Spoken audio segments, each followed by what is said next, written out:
Báwo ni weekend tí yín ṣe ń lọ? Ṣé ó ń lọ wẹ́rẹ́wẹ́rẹ́? Ọba Elédùmarè jẹ́ kó máa lọ wẹ́rẹ́wẹ́rẹ́ o. Àní rí wàhálà o, àní rí dààmú. Gbogbo àwọn tó bá fẹ́ dààmú ilẹ̀ Yorùbá, Ọba Elédùmarè á bá wa dààmú wọn. Wọ́n bá fẹ́ dàlẹ̀ ilẹ̀ Oòduà tó fẹ́ gba ẹ̀tọ́ wa torí ìta ń béèrè fún kò tí ì pọ̀ jù. Àdẹ̀bá ẹnìkankan jà torí àwa ọmọlúàbí à ń báyàn kankan jà. A dúpẹ́ fọ́lọ́run. Níbo lẹ́yìn tí ń gbọ́ wa? Sọ tí ẹ ti ń gbọ́ wa kí a lè gbìyàn. Ní Yorùbá land lẹ́wà, àníwọ̀ tó ń sẹ́ndì wọ́n máa bèèrè co-host. Irú jágbàjàgbà wo nìyẹn? Tí a bá fẹ́ co-host, ìyọ̀ nínú tó máa fún ní co-host. Oríṣiríṣi rí co-host lórí platform oní platform lẹ́kọ̀ọ́ rárá. Ṣé dáadáa ni mo bá yín ẹ̀yin èèyàn lálùbáríkà? Ẹ káàbọ̀. Ẹ jẹ́ kí n lọ sáré gbé èmi náà ti rí story ìyá ẹ̀. Ọlọ́run kó má jẹ́ ká rí wàhálà. Obìnrin kan tó lóyún ní Àbújá tí wọ́n dẹ̀ ṣe káràmásìkí ẹ̀, ó padà kú náà ni. Nàìjíríà, wàhálà Nàìjíríà, Ọlọ́run ní jẹ́ kó mú ẹ̀mí wa lọ. Ẹni tí Nàìjíríà bá ṣẹlẹ̀ sí, òun ló lè sọ. Àmṣẹ́ náà bí ọ̀rẹ́ ìyá kan tó lóyún tó ń dààmú ẹ̀, wọ́n ní kó lọ mówó wá 28,000. Ó ṣá ń fi lọ báyìí. Ọlọ́jọ́ dẹ̀ ti mú ọmọ yẹn lọ, wọ́n dà pé yá yẹn survive. Ẹ káàbọ̀ sórí ìkànnì wa. So jẹ́ kí n lọ cross post látòrí laptop mi torí mo fi gba tẹ́gùn díẹ̀. Ìyẹn ni mo ṣe wá síta. Àdèmá manage gbogbo battery orí fóònù wa. So jẹ́ ká lọ cross post káwọn tí wọ́n tí mọ̀ pa wà lórí live kọ́ lè wá jàǹfààní ọ̀rọ̀ kákọ̀ má bára wa sọ kákọ̀ tún kíra wa náà ni. Ká dúpẹ́ pé ẹ̀mí wa ó ṣì ń bẹ. Àwọn ọ̀tá ilẹ̀ Yorùbá ní ẹ̀mí wọn á máa lọ sí. Ẹ̀mí ta wá kò ní lọ sí. Ẹ̀mí wọn ò ní já sí iṣẹ́ tí a gbé dání. Àtẹni tó náà ń fẹ́, àtẹni tó náà ń fẹ́. Nàìjíríà ò ṣiṣẹ́ fẹ́nìkankan àfi tó bá yẹ pé òun fẹ́ wọ́.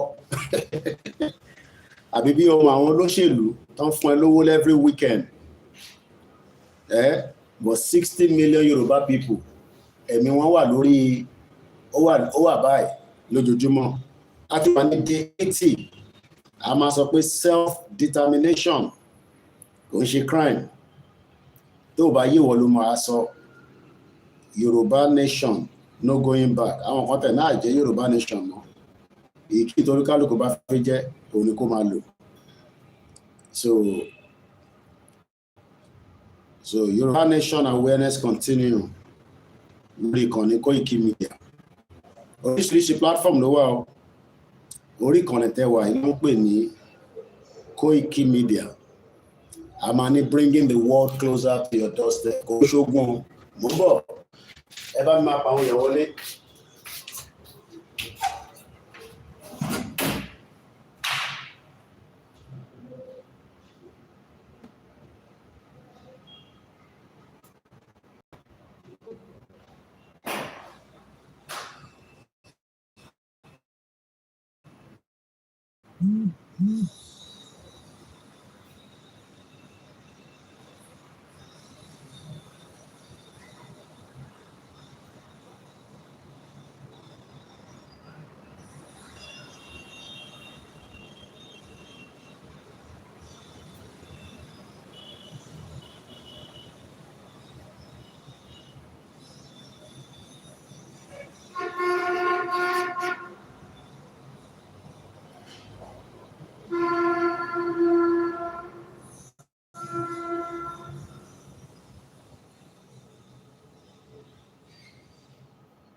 So mo ti lọ cross post àṣírí kọ̀ọ̀kan Elédùmarè ọba Elédùmarè á wà pẹ̀lú ẹ̀. Mo kí gbogbo ẹ̀yin olólùfẹ́ ìkànnì wa, mo ní báwo lọ́dọ̀ yín lọ́hùn, ṣé dáadáa ni mo dé bá yín? Ọba tí ó lè ní tó lànà kò ní jẹ́ ká parẹ́ nínú ayé. Àlàáfíà lèmi náà wà. Mo ṣe jẹun tán ni, ikùn mi le tatata ni. Wọ́n dẹ̀ ní tébí bá ti kúrò nínú tó ń ṣèyàn, kò sí nǹkan tó tún wá. Torí wo tá ń wá a máa fílẹ̀ sáyé lọ ni. A fẹ́ digbá, a fẹ́ dàwó, a máa fílẹ̀ sáyé lọ ni. Bọ̀ nǹkan kan tí kò lè lọ ní ilẹ̀ wa. Ilẹ̀ wa ni kò lè lọ. Adams Ọlámilékan mo kí ẹ. Èèyàn kan ní, I am happy to see you when you came to Ilé-Ifẹ̀. Ṣé bá mi ya fọ́tò, ẹ send ẹ̀ sí mi o. Ìyá wa Tina. Mo kí gbogbo àwọn Ilé-Ifẹ̀. Mo tún kí kábíyèsí o. Kábíyèsí o. Ọọ̀ni Òrìṣà. Bàbá dáadáa. Bàbá ní Kóìkì mo ń gbọ́ ẹ dáadáa. Túbọ̀ bá máa ṣàlàyé fáwọn àwọn ọmọ kóòtù òjíire, àwọn ọmọ ìran ọmọ aládé. Mo kí ọpẹ́. Àwọn ló máa ń bá wa fi account details síta. Ojú kan ló máa ń fi sí. Wàá máa lọ sórí YouTube. Wàá máa fi síbẹ̀. Orí TikTok. Àmọ́ bí a TikTok máa ń gbà yẹn. Ẹ wà ń bẹ̀. Àwọn ọbalẹ̀ kóòtù òjíire. Akí bàbá wa láàfin náà. Next week, Àkúrẹ́ là ń lọ. Lágbára àwọn tó láyé tó lọ́run. Ẹni tó bá láàní dé bá. Orí ìkànnì wa náà láwa àìtí ké anthem wa. Mo kí màmá tó bí mi. Ẹ bá mi double tap. Bàbá mi Ṣógbùyì, mo ti rọ́wọ́ yín. Bẹ́ ṣe fi ránṣẹ́ lèmi náà, àwọn ọmọ Òdùwà ti pè mí. Kí ló ṣe lè tó lọ́kẹ̀. Àwọn ọmọ Òdùwà wọ́n ní Tottenham ń play lénìí. Wọ́n ní gbogbo ó ti jam. Bó ṣe jẹ́ kó rí nìyẹn. Káwa náà máa sọ pé ilẹ̀ Òdùwà, ilẹ̀ kóòtù òjíire, káwọn èèyàn fi wá wo football, kọ́ wá láti other African country, kọ́ wá sí Odùduwà Republic, Yorùbá Nation, Yorùbá Kingdom. Ẹ ṣé gan ni bàbá mi Ṣógbùyì, mo ti rọ́wọ́ yín. Bẹ́ ṣe fi ránṣẹ́ yẹn mọ̀ pé mo tún gbọ́dọ̀ ṣẹ́yẹn wá sí bíbáyìí. Bàbá rẹ̀ tó fi fún wa ní séfà. Ó dà ń pé séfà gan fẹ́ dájú náírà lọ. Bàbá fún wa ní náírà. Ratel movement. Ẹ bá ń kí very dark man. Èèyàn ti Koiki Media. Mo kí àwọn ìyàwó mi lọ́tún lósì. Mo kí àwọn màmá dáadáa, àwọn màmá lálùbáríkà. Mo kí gbogbo ẹ̀yin tẹ́ ń fún wa ní ìmọ̀ràn pé Koiki ẹ ṣe báyìí, ẹ má ṣe báyìí. Wọ́n ní ọgbọ́n ọlọ́gbọ́n la fi ṣe kí ni, ẹ bá ń parí ẹ̀. Ẹ má ẹ̀kẹ́ni kọ́kọ́ confuse yín, a wà lójú ọ̀nà tó dáa. Ratel Banky very dark man. Èèyàn dáadáa, èèyàn yìí. Mo rí ṣòwò rẹ̀ tó ń jọ́ọ̀gì láàárọ̀ yìí. Showboy, wọ́n ti seize passport ẹ̀. Ṣòwò rẹ̀ àti IG ọlọ́pọ̀ ni. Mo kí àwọn tèkìtì. Àwọn Èkìtì yẹn wàhálà wọn pọ̀ báyìí. Bàbá Èkìtì ó ti pò láàárọ̀ yìí pẹ̀lú wọn. Bàbá mi lÉkìtì. Martins wọn náà darapọ̀ mọ́ wọn ní state level. Wọ́n ti fẹjọ́ ẹ̀sùn mi. Èmi darapọ̀ mọ́ wọn ní state mi o. Èèyàn bá Koiki Media ṣiṣẹ́. Ní kíyàn kan má ṣiṣẹ́ state o. So òun ni mò ń sọ life nísìn. Lọ darapọ̀ mọ́ wọn ní state. Ẹ máa jà, ẹ máa jọ parí ẹ̀ ni. Má lo Koiki Media kan ló ní ẹni tó ń bá wọn ṣiṣẹ́, wọ́n lọ ṣiṣẹ́ state ẹ̀. So èmi ọmọ Ògùn state ni mí, wọ́n bẹ̀ mí náà fa wàhálà. Wọ́n ní àgbólóyè wá sí Ìjẹ̀bú Òde. Mo ti rí brọ́dà mi Yorùbá lóhùn mi, ó ti bá mi pò wàhálà. Olórí state level tó wà, kólúkálùkù yín ẹ gbọ́dọ̀ lọ support state yín. So èmi kọ́ mo ní kí èèyàn kan lọ ṣe state ẹ̀ o. Iṣẹ́ Koiki Media ó yàtọ̀. Bẹ́ẹ̀ bá bára yín jà, ẹ máa yanjú ẹ̀ nínú state yín. Mo kí àwọn t'Ọ̀ṣun state. Àwọn kan náà ti gbá sí fún mi. Wọ́n ní mo kí wọ́n délẹ̀ dáadáa. Àwọn ọmọ Ìbàràpá wọ́n ti bínú gan. Wọ́n ní Koiki ò lè máa ṣe ọ́díò kó má kí àwa náà. Ẹ má bínú. Ẹ̀yà ṣe ká kántẹ́mù wa. Bẹ́ẹ̀ ni a fẹ́ séfà. Ó dà pé náírà yẹn fi useless. Ìdíwọ̀ ẹ̀ pé a sì nídi náírà. Torí a lè lo náírà ní Kútọ́nù, a lè lo náírà ní Ghana. àdẹ̀lẹ̀ lóní Senegal kí ló ń pa Gani lẹ́rìn bẹ́ẹ̀ ni ọmọ state wo lẹ́yìn àwọn ti Kwara náà ti wọ́n ti toro ọjọ́ ṣífù máa fún mi ọlọ́run ẹ̀kọ́ ìfẹjọ́ pa mí orí oúnjẹ báyìí odò àmà gbọ́dì òní àwọn ìyàwó mi á ní báwo ló ṣe ń mánéjẹ̀ kí la fi ṣe sí báyìí ẹ bá mi double tap mo kí ẹ gbogbo ẹ̀yin ti Àkúrẹ́ lọ́hùn à ń bọ̀ lọ́dọ̀ Déjì of Àkúrẹ́ mo ti bá Ìgbòho sọ̀rọ̀ láàárọ̀ ẹ̀ Ìgbòho ṣà irúmọlẹ̀ tó ń jẹ táìtáì ìgbà tí wọ́n ti sọ̀rọ̀ láàárọ̀ ẹ̀ ó ní ọ̀kan tó fẹ́ kọ́ gbọ́hùn wọn mo kí Peter Sunday ṣẹ́yẹ́ ká káńtẹ̀mù wa mo ti ní máa pè yín náà má tún pè mí báyìí iṣẹ́ ta gbà náà nìyẹn fóònù a máa dún ni pá wá pèpè tílẹ̀ máa fi mọ́ ni òṣà ńlá bẹ́ẹ̀ ni òṣà ńlá ọmọ olúwo lẹ́yìn state rẹ̀ ti wá ẹ bá fi sínú comment section Prince Adéwálé Paris ọwọ́ ẹ ló wà mo kí ogbò yín ó yẹ já ká ń tẹ̀mù wa ta ló máa ń tẹ̀mù wa ṣé ká dìde kàbí ká jókòó Adéyínká grandson ló ní ó náà wà ní kí ló tẹ̀ máa ń pò á náà wà ní Libra Ogun State ṣé ti darapọ̀ Ọ̀ṣun State ṣé ti darapọ̀ máwọn àwòrò ní Ọ̀ṣun State you have to be proud of your state ó dà pé mo ti rí bàbá mi Igun Mọ̀gájí ó dà pé òun ló wọlé ìmú ọ̀dá wọn ó dà bẹ́ẹ̀ àwòrò ṣàṣà state wo lẹ ti wá kólúkálukú fi state ẹ̀ sínú comment section kátẹ̀ mọ àwọn tó ń gbọ́ wa bí awọ́ wà ní Kwara ní Kogi ní Ọ̀ṣun ní Ondo ní Èkìtì ní bẹ́ẹ̀dọ́ náà bá tẹ̀lé wa Àkúrẹ́ Ondo ọ̀dà ọmọ Ògùn state lèmi ẹlòmí ò lè kọrúkọ state ẹ̀ wọ́n wà proud of their state ṣé ẹ̀ tó proud of state yìí ni ẹ fi state yìí síbẹ̀ mo kí àwọn Ọ̀ṣun Ọ̀yọ́ bẹ́ẹ̀ ni ọ̀gá ńlá mo kí gbogbo àwọn Ọ̀yọ́ ẹ bá ń kí Aláàfin so Ọ̀ṣun Ọ̀yọ́ Ògùn Ìgbómìnà èwo ni Ìgbómìnà Kwara kọ́ níyà bí Ìgbómìnà náà ti fẹ́ lé gbogbo wọn tán báyìí Ọ̀ṣun ló máa pọ̀ lórí platform wa Ìbàràpá Ọ̀yọ́ nìyẹn Làlátẹ̀ ẹ bá ń kí alága oníwàhálà ó ti send audio sí mi láàárọ̀ ẹ̀ alága oníwàhálà mo kí àwọn ẹgbẹ́ ìfẹ́ lódùn wọ́n ti dẹ́gbẹ́ ìfẹ́ lódùn nìkan là ń dárúkọ gba àwọn ẹgbẹ́ tó kù Lagos ẹ bá ń kí ọba Akíolú ẹ bá ń kí àwọn tó ń bẹ Lagos State MC dẹ̀ ti lọ sí Abuja àbáníkẹ́ bá wa kí MC Ìpẹ́lú ibo nìyẹn wà ẹ lè kọ state yìí kẹ́kọ̀ọ́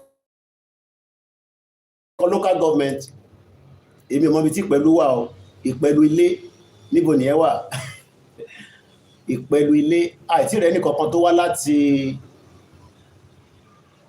Èkìtì wà ń bẹ̀ bọ̀ kò fẹ́ sọ pé òun ọmọ Èkìtì àdàpọ̀ àwọn Èkìtì báyìí brain pọ̀ ń bẹ̀ Ìkòròdú Lagos State nìyẹn Ìkòròdú Lagos State kí ló dé tí íńtánẹ́ẹ̀tì ẹ̀ tó ń flick nepa kan múná lọ mú bọ̀ látàárọ̀ ni ìlú òfò ó yá ẹjá kí áńtẹ̀mù àkásáré máa tẹ̀síwájú mo kí omita kọtíọ̀ iṣẹ́ wa fúnlẹ̀ wa forílẹ̀ ibi wa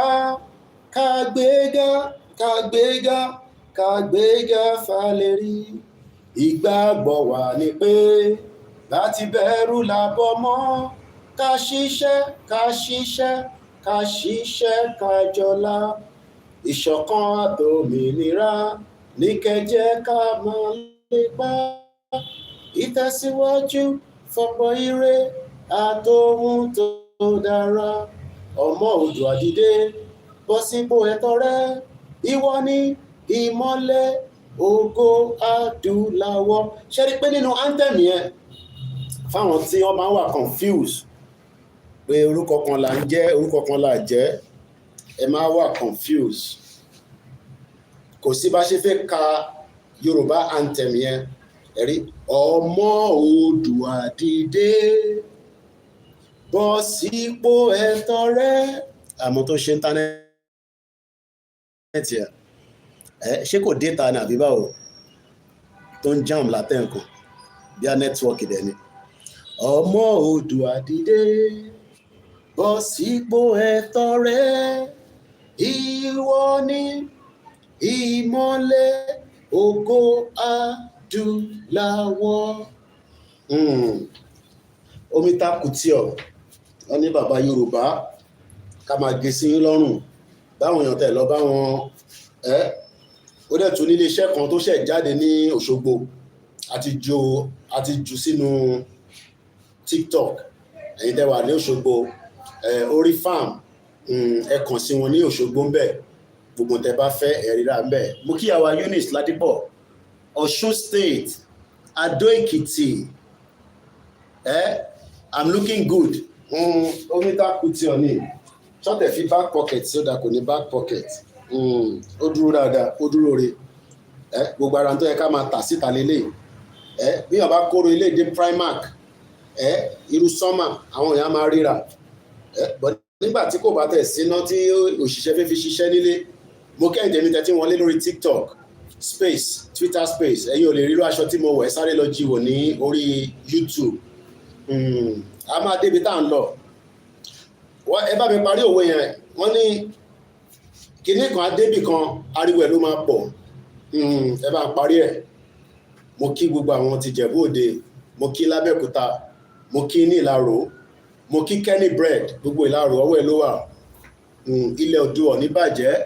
Koiki Media let's visit extend to Kogi and Jeba owó náà ni ẹ gbówó jáde gbogbo ẹ̀ náà ló máa lámà. Mo ti bá àwọn Kogi sọ̀rọ̀ láàárọ̀ yìí mo bá kan náà àwọn comrade wa sọ̀rọ̀ a máa dé Kogi ìrìn àjò yẹn ń ṣe ìrìn àjò kékeré.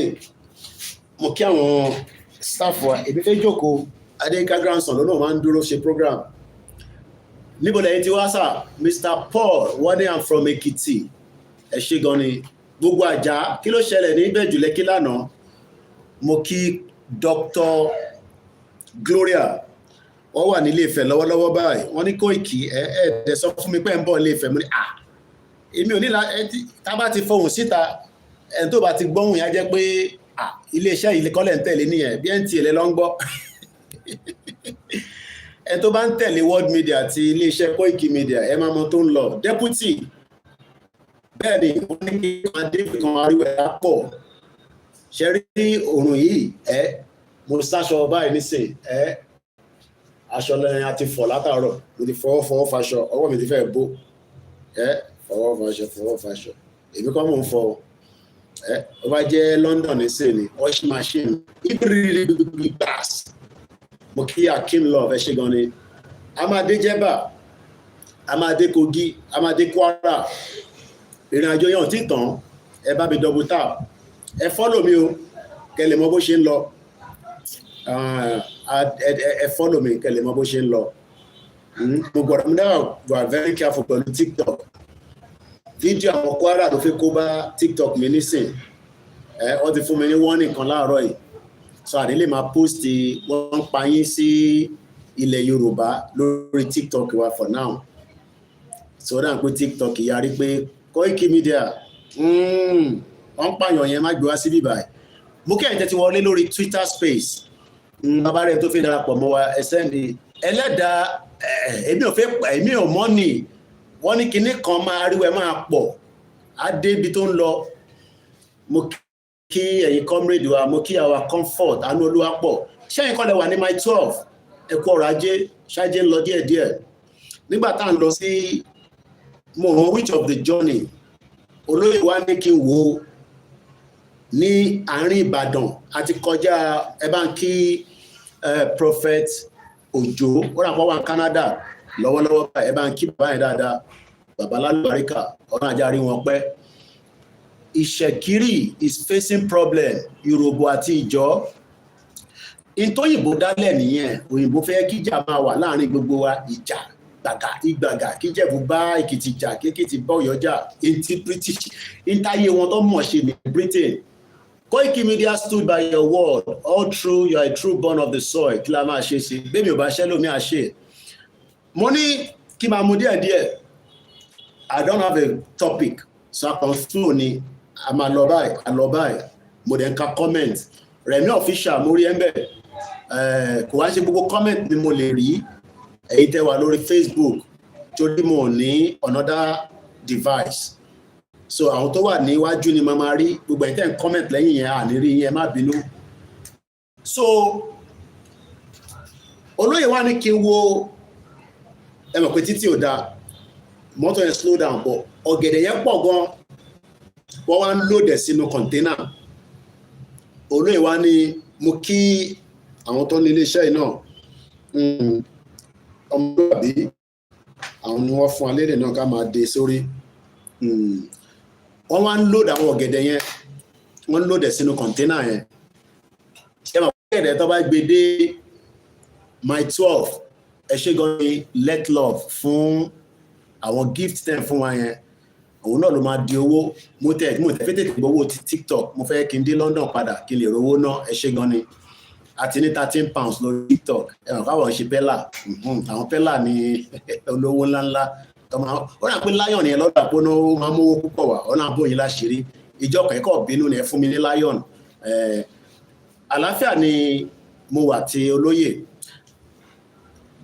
tá bàbá wa gbé ọ̀gẹ̀dẹ̀ yẹn wọ́n ń bọ̀ láti north mo fẹ́ béèrè ìbéèrè tabarẹ́ tó lè dá mi lóhùn ó rà pé bàbá wa wò ṣàṣà lélẹ̀ àṣìpa federal user yìí lórí TikTok cause ojú tẹ lò yẹn ó rà pé picture olóyè ni mo kí lẹ́ẹ̀kan sí òyà wa let love gbogbo ẹ̀yin tẹ́ support wa láti UK lamẹ́ríkà kódà àwọn èèyàn support náà láti homeland.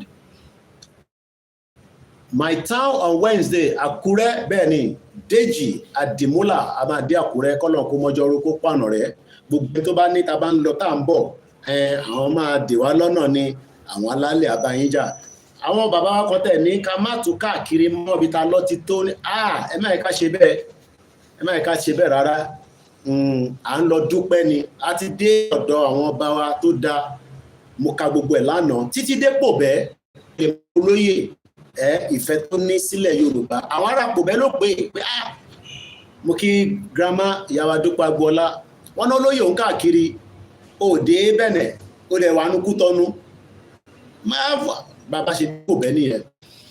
Ìbéèrè tí mo fẹ́ bèèrè lọ́sàn-án ṣé a ní wàhálà láti dọ́kọ ni ẹ jẹ́ kí n rephrase ẹ̀ báyìí. Kí ló dé tí à ń struggle ẹ má bínú fún Yorùbá English tó wà láàrin ẹ̀ kí ló dé tí ìgbìyànjú wa kí ló dé tí wàhálà wa kí ló dé tí àìsùn wa tí kò yọ jáde nínú ká máa dá oko nílẹ̀ Oòduà nílẹ̀ Káàárọ̀ Oòjíire nílẹ̀ Yorùbá máa wà confused ọ̀ kí n sọ pé ká máa wà torí àwọn àgbàlagbà ń gbọ́ wa kọ́ wà ní ọmọ yóò lẹ́kọ̀ọ́ ọmọlúwàbí ni mí tẹ bá pè ní Yorùbá kò bàjẹ́ tá bá pè ní Oòduà kò sí kankan tó ṣe àwa náà la ní gbogbo ẹ̀ mo kíyà mi grandma Bọ́lá ti tó mo fi tọ̀wọ̀tọ̀wọ̀ kí yín ẹ̀yin tẹ́ wà lórí TikTok bí a tẹ bá lè ràn mí lọ́wọ́ ẹ send request agbẹ́yìn wọlé èèyàn kan ti fún wa ní kankan tó dàbí bí love bá ẹ ṣe gan ni gbogbo ẹ̀ náà ni mò ń dúpẹ́ fún.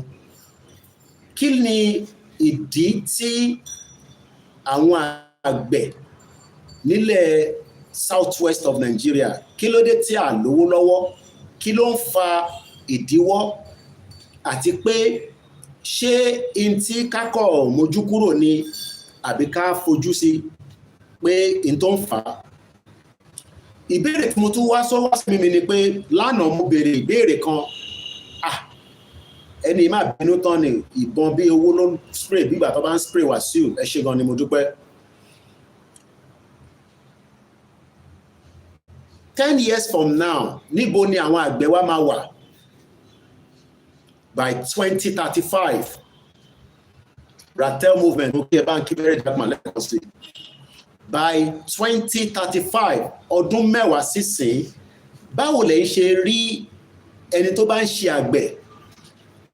àgbẹ̀ pọ̀ lóríṣiríṣi ẹlòmíì lè ní kíní kàn mí pẹ̀lú farming ẹ lè máa bá wa produce in tó bá jáde láti inú oko ẹ lè máa jẹ́ driver ẹ lè jẹ́ anything within that sector ẹ lè jẹ́ researcher tẹ́tí kàwé àwọn seed yẹn bẹ́ ṣe máa bá wa preserve ẹ̀ pé another 30-300 years a máa rí lò. kí ló ń fà á? Bàbá mi Ọláyínká wọ́n ní Kóìkì èyí tó jẹ́ pàtàkì bẹ̀ ní insecurity, kò ṣètò ààbò. Ṣé àgbà bẹ́ẹ̀? Ṣé ká mú wọlé? Pé ìdí tí àwọn àgbẹ̀ wa ṣe ń struggle, tí ìgbìyànjú yẹn dàbí ìgbà tẹ́ pé wọ́n lówó lọ́wọ́, wọ́n ń struggle, wọ́n rí owó láti fi turn around. Ṣé ká sọ pé insecurity òun ni number one?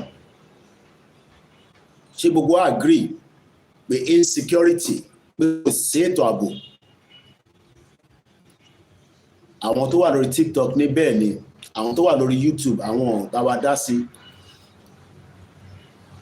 Bàbá wa Rashid náà ni yes, insecurity is the major challenge. Mo rí ẹ̀ ń bẹ̀ gbogbo ẹ̀yin tẹ́ ti ń wọlé àti àgbàlagbà àtọmọdé àtẹni tó jù wá lọ àtẹni táwọn náà jù lọ, ọmọ kékeré mi náà. Ìyá wa Christina ní lack of financial support. Ọ̀rọ̀ tí ìyá imú jáde yìí, ṣé ànífẹ́ sọ pé òun ni number one? Lack of financial support.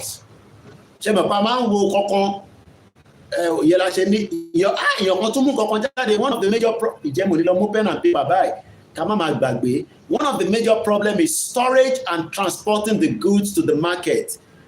Bíyàn bá dá oko àgbàdo tán nísìn, hectares of land, ẹ wá ti kó gbogbo ẹ̀, níbo la máa kó sí títí di ọjọ́ 6 ká máa fi kó jáde, àbíjọ́ ẹ̀ ló máa kúrò ní oko? Ẹ bá wa máa comment. Wọ́n ní lack of support from the government. Ìyá wa Bọ́lá ti tó ní tí ààbò bá ti wà fún àwọn àgbẹ̀, ààbò ní kókó. Wọ́n ní lack of road. Ṣé financial yẹn ó ju insecurity lọ? Ká máa mú lẹ́yọ kọ̀ọ̀kan. Ó kọ́ ẹ̀ pé a lè gba kọ́ọ̀lù ní ìbáníkẹ́ pè wọlé, but àwọn wà lórí Instagram á jẹ́ pé ilẹ̀ máa lọ darapọ̀ mọ́ platform míì, but táwọn èèyàn bá indicate páwọn fẹ́ pè wọlé àgbé kọ́ọ̀lù wọn. Ẹ tó bá wà lórí Twitter space tẹ́ bá fẹ́ dá sí, ẹ tó bá fẹ́ dá sí lórí bí a ká ṣe TikTok yẹn kí tẹ̀ fi encourage àwọn èèyàn kan lọ darapọ̀ mọ́ TikTok mi. Gbogbo tá bá ti fẹ́ gbà pè lénìí ẹ lọ sórí Koiki Media TikTok. Wọ́n ní no, insecurity is number one, then financial. Ṣé tá bá fáwọn èèyàn lówó ká sọ pé nísìn a gbé owó fáwọn èèyàn? Wọ́n ní the lack of electricity for preservation of some of the raw materials. Àwọn ìyá wa ti kàwé dáadáa. Wọ́n ní ibi tó bá ṣe iná, bíyàn bá tẹ kọ́ńkọ́ kúrò tẹ fẹ́ gbiná tó máa fi tàn tó máa fi tọ́jú ẹ̀, preservation ló ń pè. Wọ́n ní number one ní insecurity. Ǹjẹ́ wọn ìjọba Southwest, ǹjẹ́ wọ́n ń tọ́jú àwọn àgbẹ̀ wa dáadáa? Ààbò gọ́vnà kankan, ìbéèrè ni bí a lè lẹ́ni tó súnmọ́ gọ́vnà. Wọ́n ní lack of fertilizer. Okay, kí ló fi ń ṣe fertilizer? Ẹ má bínú fún question tí mo béèrè yẹn o, in tí mo bá mọ̀ èèyàn máa ń béèrè náà ni o. Èmi náà lè jẹ́ lecturer kí n tún béèrè lẹ́yìn olùkọ́. Mo kí ìyá mi dáadáa bí ó ti mọ̀ pé àwọn màmá dáadáa, màmá lálùbáríkà. Wàlátà olórí ẹbí nìyẹn. Wàlátà ẹ bá ti ń gbọ́ wàlátà tí bá pè wá tí bá ní kó máa bọ̀ ní Áfíríkà nísìnyí wọ́n kò tó bẹ́ẹ̀. A wọ tíkẹ́ẹ̀tì ọmọ àwọn olówó yẹn á bọ̀ sí bọ̀ sí owó ń bẹ lọ́wọ́ ẹ̀. Wọ́n náà bá wà pẹ̀lú ẹ̀, á wà pẹ̀lú àwọn ìyàwó, bá ń kí wọn ní Oxford, bá ń kí wọn ní gbogbo bí àwọn níyàwó púpọ̀ báyìí. Kí ni mo fẹ́ fàyọ ni pé ìyá wa kan dárúkọ financial support fáwọn àgbẹ̀. Mo máa ń béèrè pé a ti mọ̀ pé insecurity wàhálà ni, bó ṣé àwọn àgbẹ̀ ń rí enough owó láti fi ṣe iṣẹ́ tó ń ṣe? Ǹjẹ́ Bank of Agric àbí? Because mo rántí ní 2017 tó gbé mi lọ sí Pápẹ́ ní Abẹ́òkúta. Wọ́n ní gbogbo owó tó ń wọlé fáwọn àgbẹ̀ pé kó wá yá owó yàn dọ́dọ̀ wọn. Wọ́n ní most of the fertilizer soil for housing purpose instead of farming. Ọ̀rọ̀ yẹn ò yé mi o mọ́mì. Wọ́n ní most of the fertilizer ẹ ṣe gan Rookie Giant ẹ̀gbọ́n mi dáadáa ó ti wọlé wọ́n ti ń bẹ owó yẹn lọ́wọ́lọ́wọ́. Wọ́n ní most of the fertilizer soil wọ́n ń lò fún ilé instead of farming. Ṣé wọ́n máa ń fi fertilizer ṣe lé ni? Mo kí bàbá mi Tèmítọ́pẹ́ ààrẹ ni tó ní knowledge kó wá bá mi dá sí lórí TikTok láti fi gbé àwọn èèyàn wọlé. a ti mú nǹkan méjì tó ṣe pàtàkì gbogbo ìtókù náà ṣe pàtàkì. Bàbá mi Akeem Love ní kò sí omi ọ̀rọ̀ tẹ́yìn sọ yẹn ó tún wà important. Moke Martins kò ṣe kò sí omi ó dá ẹ jẹ́ ká yọ lẹ́ẹ̀kọ̀ọ̀kan kó lè bá yé wa. Insecurity, lack of financial support, lack of good roads, kò sí omi kò sí iná. Kí ló fà á tí àwọn governors wa tí wọ́n ṣe gbogbo kinní tí à ń dárúkọ yìí? Ṣé àwọn ọmọ kankan nípa ẹni? Ṣé state kankan ní commissioner for agriculture àbí ministry of agriculture? Èwo ni méjèèjì ní state tí yín ní? Gbogbo ẹ̀jẹ̀ ti dárúkọ state yín. Ondo state, ṣé ministry of agriculture wà àbí commissioner of agriculture? Tó bá sí ká lè béèrè lọ́wọ́ àwọn governor. Ṣé the same thing náà ní your state? Because ìdí tí a ṣe ń complain pé bí ń bẹ nílẹ̀ Oòduà, ilẹ̀ Káàárọ̀ Oòjíire, ilẹ̀ Yorùbá lénìí, òun ni gbogbo tá à ń sọ lórí ẹ̀. Àwọn ìdí tá a dẹ̀ ṣe fẹ́ exit Nàìjíríà òun náà lélẹ̀. So tí bá ṣe ń sọ̀rọ̀ yìí, in tó ń fa àjọṣepọ̀ wa pẹ̀lú àwọn tó kù òun ni pé a fẹ́ secure border wa. A fẹ́ mẹ́ni tó fẹ́ gbé màálù kọjá láàrin oko. Bó bá jẹ́ màálù tó gbọ́dọ̀ kọjá láàrin oko, tó bá jẹ́ oko tán, àmọ́ bí ta fẹ́ wá sí. Wọ́n ní not giving encouragement for students to learn farming in school. Ṣẹ́rí ìyàwó yìí, ó dà pé teacher ni wọ́n. Wọ́n ní farm fertilizer is produced by extracting nitrogen. Òyìnbó yẹn fi máa lọ gíra mi jẹ. Follow stroy. Ó yé mi. Precious Academy ní all the political are just embezzle money. A ti wà ní problem. Àwọn ọ̀jọ̀gbọ́n dá sọ̀rọ̀ tó wà lọ́sàn yìí. A ti ní kò sí èbú mọ́ ọ̀rọ̀ làákàyè ká bira wa ní béèrè. Ká dẹ̀ gbogbo tá a wá ń sọ yìí, ẹ jẹ́ ká máa fi ṣírò ẹ̀ pé kí ló lè ṣẹlẹ̀ by 2035 in the farming industry ní gbogbo Southwest by the next 10 years. Ní 2035 ẹ lè rò kó máa pẹ́ píkí Ọlọ́run fún gbogbo alẹ́ mi gúngùn. Ọlọ́run ní mẹ́mi wá yìí lọ. Ìdí tá ṣe ń sọ pé the longer tá bá pinnu Nàìjíríà ó slow down the progress of Yoruba land. Ilẹ̀ Oòduà wọ́n ní potassium NPK from raw material like air, natural gas àti phosphate rock. Ṣé a ní phosphate rock yẹn nílẹ̀ Oòduà? Wọ́n ní wọ́n káwọn èèyàn mọ̀ ní agric ní school. Wọ́n ní the teachers teaching farming are not encouraging with salary. Wọ́n ní wọ́n san salary fún wọn. Ṣé rí pé mo ń wo ẹmọ̀ kí mo níyàwó kan ní India, àwọn tó bá mọ̀ mí dáadáa, newscaster ní ìyàwó mi ni, kò mọ̀ pé mò ń fẹ́ òun, tó ìyàwó mi ni, àjọ ń fẹ́ra, bọ̀ òun ò tí mọ̀. Ó wà ní China, wọ́n ṣe SCO program kan ní China lọ́wọ́lọ́wọ́. Ó wá ń show media center bí tí wọ́n kó gbogbo àwọn media sí. This is the first biggest event in China after the COVID-19.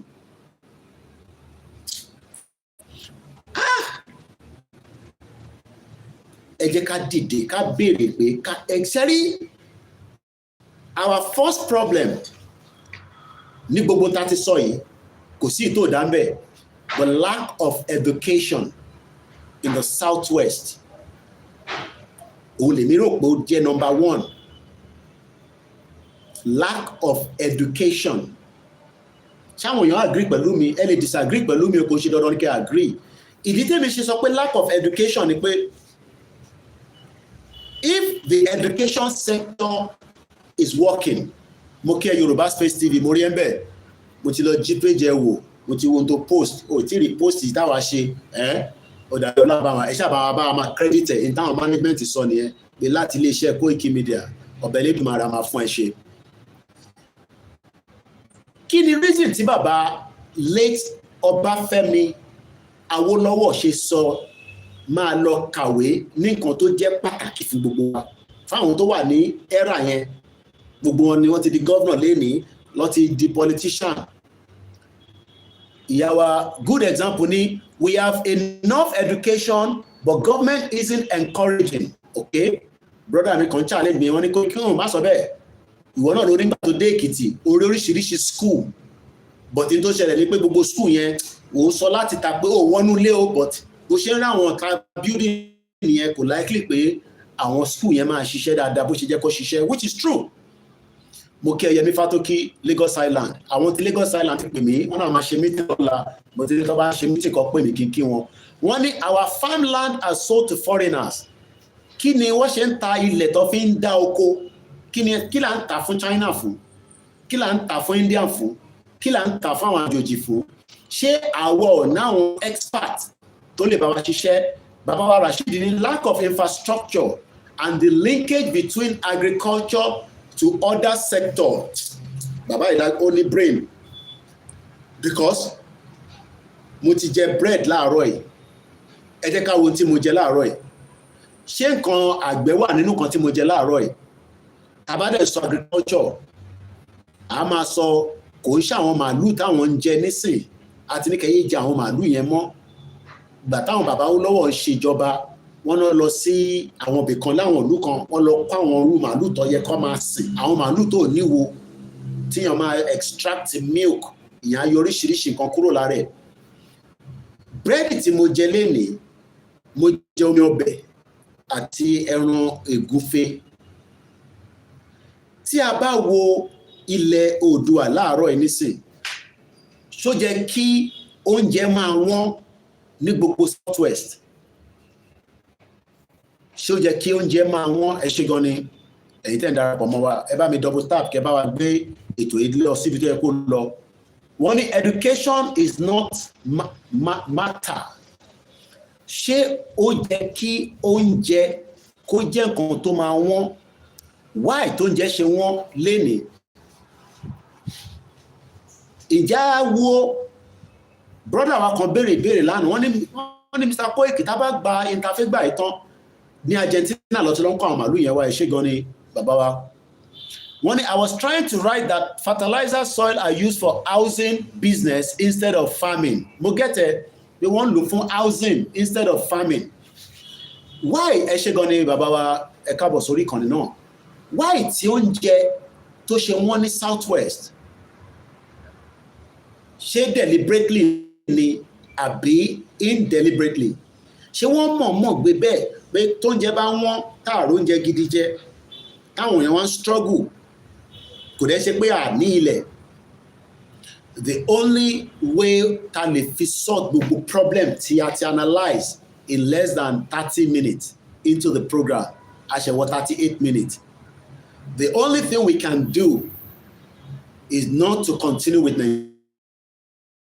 Nigeria anymore. Because ṣé ní Nigeria ẹ má bínú ẹ̀yin tẹ́ wà lórí YouTube internet ẹ̀ ló ń lọ tó ń bọ̀. Ṣé ní Nigeria dàbí tí bá ṣe fẹ́ lọ síwájú ó ń fà wá sẹ́yìn? Ó dà pé àwọn alágbẹ̀ ti wọlé o. Ems Farm iṣẹ́ táwọn ṣe lélẹ̀ wọ́n ní skill training and education is another education area we need to look into. Ẹ mọ̀ pé mo sọ lẹ́ǹkan because in tó mú bàbá wo lọ́wọ́ lè sọ pé kí gbogbo èèyàn lè kàwé. Lára ìwé tá bá kà á lè fi ṣe security.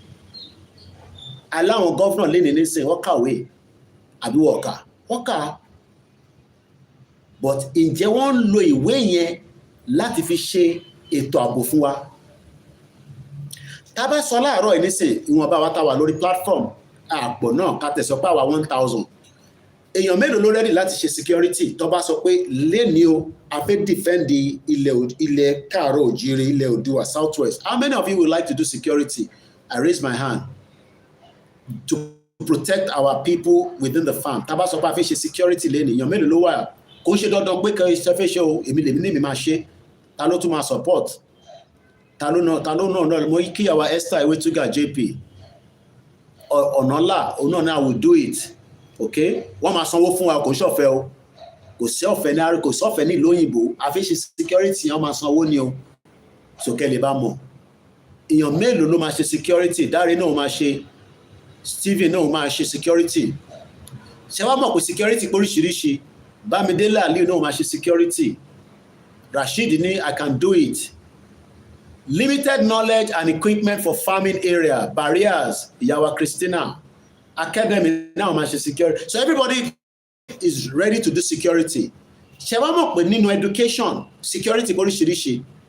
Èèyàn lè jókòó síbi tí mo jókòó sí, kó máa fi drone, kó máa fi monitor hectares of land.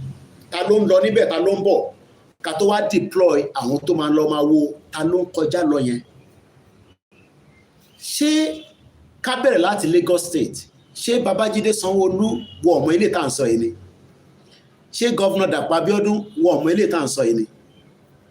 Ṣé Ṣèyí Mákindé engineer ṣé wọ ọmọ ilé tá à ń sọ yìí ni? Adeleke ti Osun State Governor ṣé wọ ọmọ ilé tá à ń sọ yìí ni? Oyèbánjí ti Èkìtì ṣé wọ ọmọ ilé tá à ń sọ yìí ni? Ondo Ayédatiwa ṣé wọ ọmọ ilé tá à ń sọ yìí ni?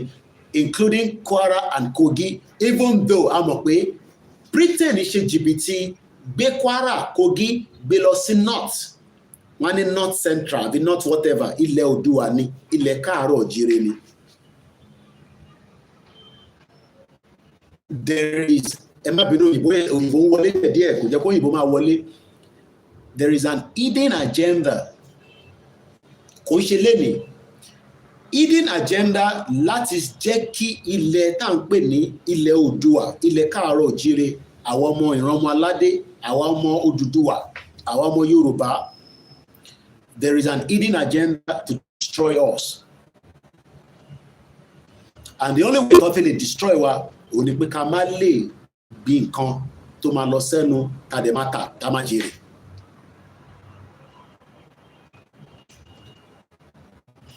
Ẹ̀gbọ́n tí mo sọ, agenda kan wà,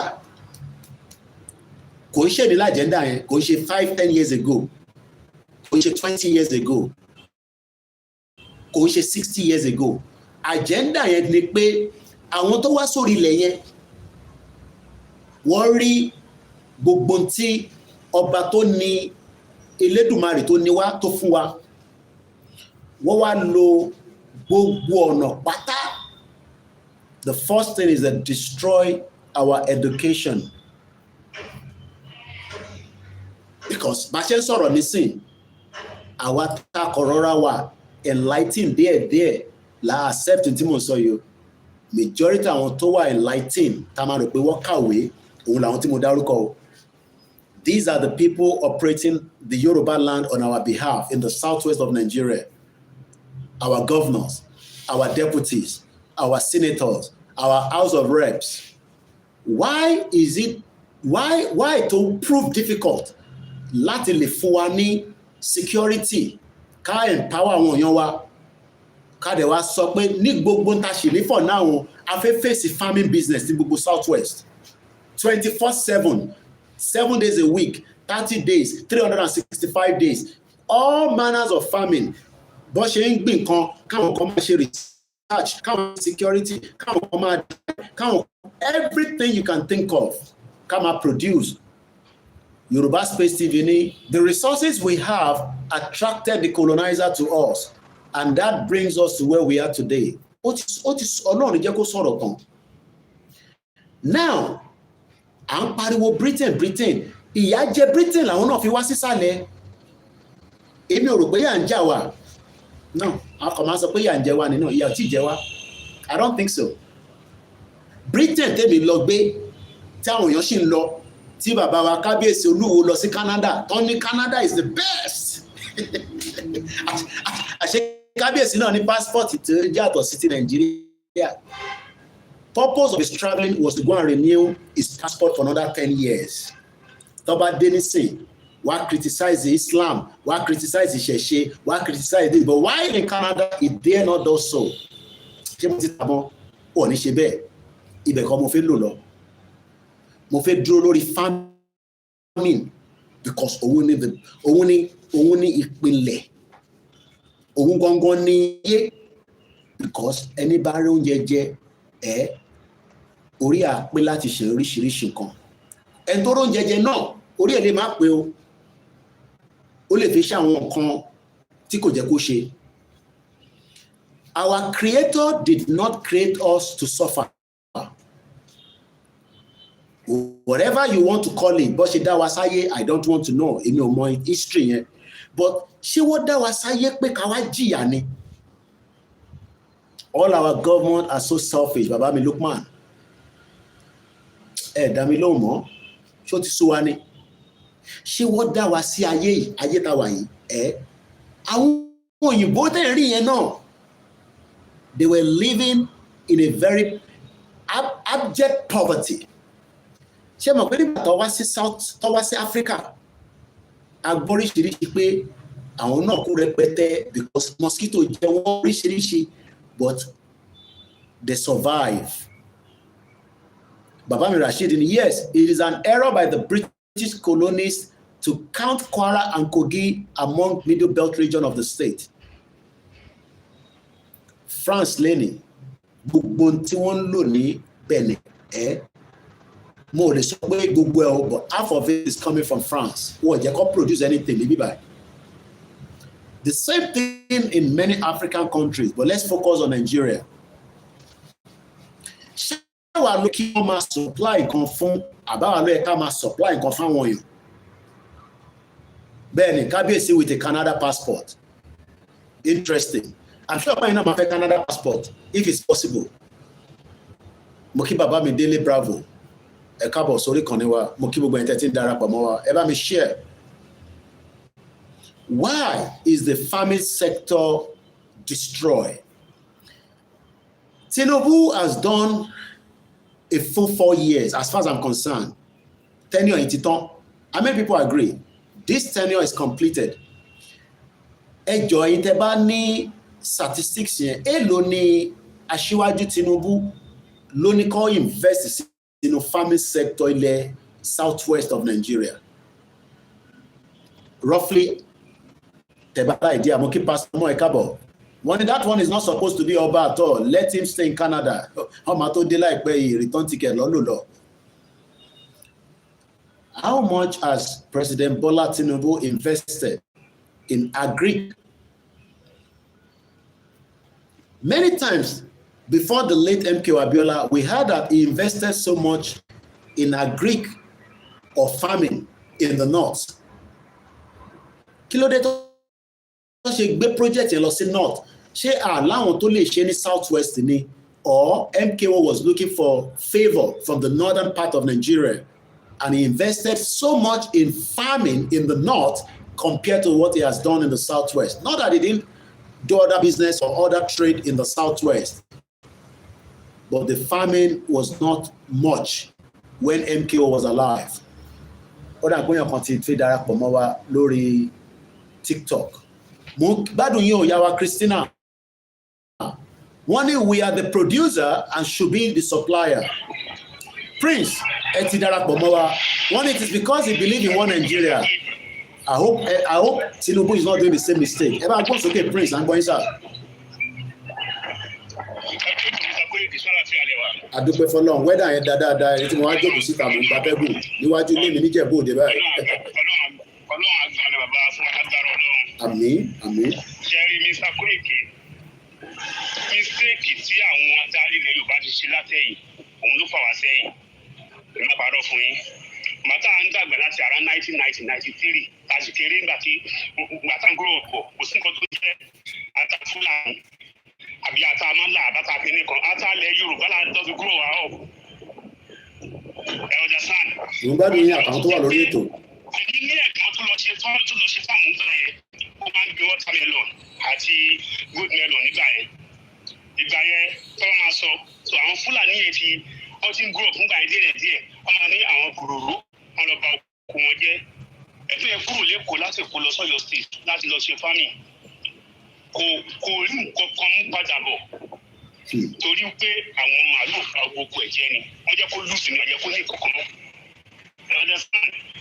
So tó bá máa sọ ọmọ ní bóyá àwọn Yorùbá hàn lè sóko hàn lè ṣẹ́ nìsí ilẹ̀ tí àwọn mọ́là tí àwọn Fúlàní fẹ́ fi ṣòkòdà tí mi tẹ́ pé jẹ́ sáà ní tẹ́ pé kò kún mú mi bẹ̀ tí mi tó tráfù rárá mo stay ní north dáadáa ẹ̀rọ jẹ́ sáà mo máa ń lọ sílẹ̀ fún business dáadáa ò dẹ̀ sí kankan. Ẹ bọ̀ wọ́n sọ pé wọ́n ní ilẹ̀ tó pọ̀ dáadáa, wọ́n náà nílẹ̀ ìta gbọ́ nìyẹn, mi ò débẹ̀ rí, wọ́n náà ní ilẹ̀. Ẹ̀sà ó nílẹ̀ bó sí ilẹ̀ yẹn tó ṣe gùn kan ẹ̀bìrì lọ́wọ́ ẹni bó dáhùn. Mo tún ọ̀tún bàbá Adéwálé káàbọ̀ sà, ẹ bá pín ètò yìí. Ẹ̀bìrì lọ́wọ́ wọn. Gbogbo nǹkan tó lọ fún àwọn gùn yẹn tí omi ni ẹ lọ bèrè, ọmọ ń gbé tiẹ̀ ni. But nǹkan tó máa gbé gbogbo kinní yẹn, àwọn tó jẹ́ leaders ilẹ̀ Yorùbá ti wà slack jù, wọ́n jẹ́ brainwash wọn títí gbogbo ọ̀tá aláṣàtẹ̀ ẹ̀kọ́ fún ilẹ̀ Yorùbá wọn gbé lọ sí north. Tọ́ba máa ń bá ní ìrírí àti ọpọlọwà òpin nílẹ̀ Yorùbá. Wọ́n jẹ́ ń wo everything, wọ́n jẹ́ pa gbogbo everything jẹ́. Wọ́n wọ everything wọ́n bàjẹ́, mo kí Kwara blog àfojúpayẹ́rẹ́ ẹ káàbọ̀. Ọgbọ́n gbogbo ẹ̀ lọ sí north. Kò sí nǹkan tó lè ṣe nílẹ̀ Yorùbá nígbà táwa ń tà kéré tí mò ń sọ yìí, kò sí nǹkan tó ń gbé atamálà. Ṣé ilẹ̀ yẹn ṣé kò sílẹ̀ yẹn mú tó lè fi gbin àwọn tomatoes yẹn? But àwọn Fúlàní máa disturb wọn. Many people lọ ti pa náà. Gbogbo àtà ń sọ ìwé ìgbà tí mò ń sọ yìí. Ọmọ Odun àmókí. Àwọn èèyàn tó ti fa sẹ́yìn nǹkan tí ò tiẹ̀ ṣó sí ti ta nǹkan. Ó dà á ti dárúkọ àwọn ọ̀pọ̀lọpọ̀ nǹkan tí a rí pé ó jẹ́ problem. Kí ni àwọn problem tá à ń sọ yìí? Ṣé àwọn gómìnà wa ṣé wọ́n rí ni? Kò sí nǹkan tí local government máa ṣe, ẹ má máa dárúkọ local government ò exist nínú south west. So tabakọ̀ ti mú governor, deputy, kádẹ̀ lọ straight sọ́dọ̀ federal. Kí ni Aṣíwájú Bọ́lá Ahmed Tinubu ń ṣe lórí ọ̀rọ̀ ètò ààbò fún àwọn farmers wa ní south west gẹ́gẹ́ bí ẹni tó wá láti south west, àti pé ṣé tenure yìí ó sì lè rí kankan ṣe lórí ètò ààbò fún farming? Mo ń gbọ́ yín sà, ká tó wá jẹ́ kí bàbá Balógun bá wa sọ̀rọ̀.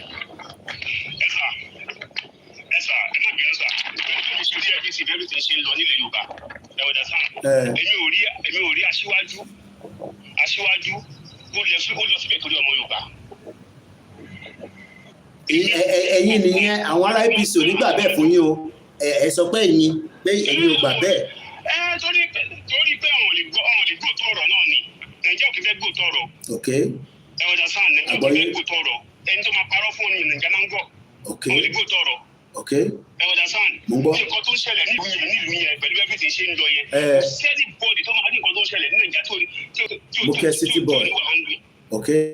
ẹ̀wọ̀dàsán mo ń gbọ́ nǹkan tó ń ṣẹlẹ̀ nílẹ̀ Yorùbá yẹn ẹ bá wò dáadáa lójú ti láàrin mi àti yín ṣé Aṣíwájú lọ síbẹ̀ tó lọ mọ̀ gbà. àmọ́ bí wọ́n lọ àbí wọ́n lọ ẹ bá wa mute, ẹ má ti sá lọ, mo mọ̀ pé ẹ bá wa mute síbẹ̀. Bàbá Balógun ṣé ẹ fẹ́ defend tí Prince sọ? Gbogbo ẹ tó bá máa dá sétò orí TikTok láti fi gbé wọlé, mo fojú pẹ́rẹ́ lẹ́ẹ̀kan sí Kwara blog. Báwo ni Kwara ṣe rí lọ́wọ́lọ́wọ́ báyìí? Ẹ bá wa comment. Ṣé gbogbo ẹ ti settle down? Bàbá mi Balógun, ibi tẹ́ fẹ́ gbà wọlé yẹn mo fẹ́ kẹ́ gbé láti ibi tí Prince ti sọ. Ṣé Aṣíwájú Bọ́lá Ahmed Tinubu lọ síbẹ̀ torí tiwa, torí ètò ààbò la gbé dání sórí program lẹ́ni family ni àti búyàn kankan àbúyàn mọ́ níbí báyìí? Báyìí pé gbà kan ni màá ti ní the bomb bastard. Ṣé tí Aṣíwájú fún yẹn lórí tiwa ní àbí bí a ní second time láṣíwájú ṣe máa ro ọ̀rọ̀ farming? Torí àwọn àgbẹ̀ wa, àwọn ìyá wa, wọ́n ń bínú pé àgbẹ̀ yóò kò dé Amẹ́ríkà tó. Àwọn ọmọ Yorùbá ń bẹ l'Amẹ́ríkà, ní Brazil wọ́n ní obì ní Brazil ó wọ́n bí kí ló ń dálẹ̀ lọ. Obì dẹ̀ làwọn bàbá kan fi ṣe gbogbo tó fi fẹ́yàwó tó fi bímọ. Bàbá mi Balógun, ẹ bá wa gbóhùn sókè sà. Ẹ ṣé gan ni sà, mo dúpẹ́ lọ́wọ́ yín. In fact, wọ́n ti wá sókè láti dúpẹ́ lọ́wọ́ yín àti ààrẹ bàbá wa Sunday Igboho.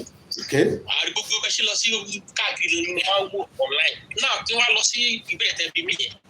Ṣé Tinubu olóṣèlú ni? And a lè mọ̀ pé ibi tó wà yẹn kò kí ṣe fún Yorùbá nìkan. Ẹ̀yà káàkiri pọ̀, Fúlàní, Haúsá, Tápà, orílẹ̀-èdè Ìgbò bí ní ogun wọ́pọ̀ ń bẹ̀ tán sunkún sí lọ́rùn.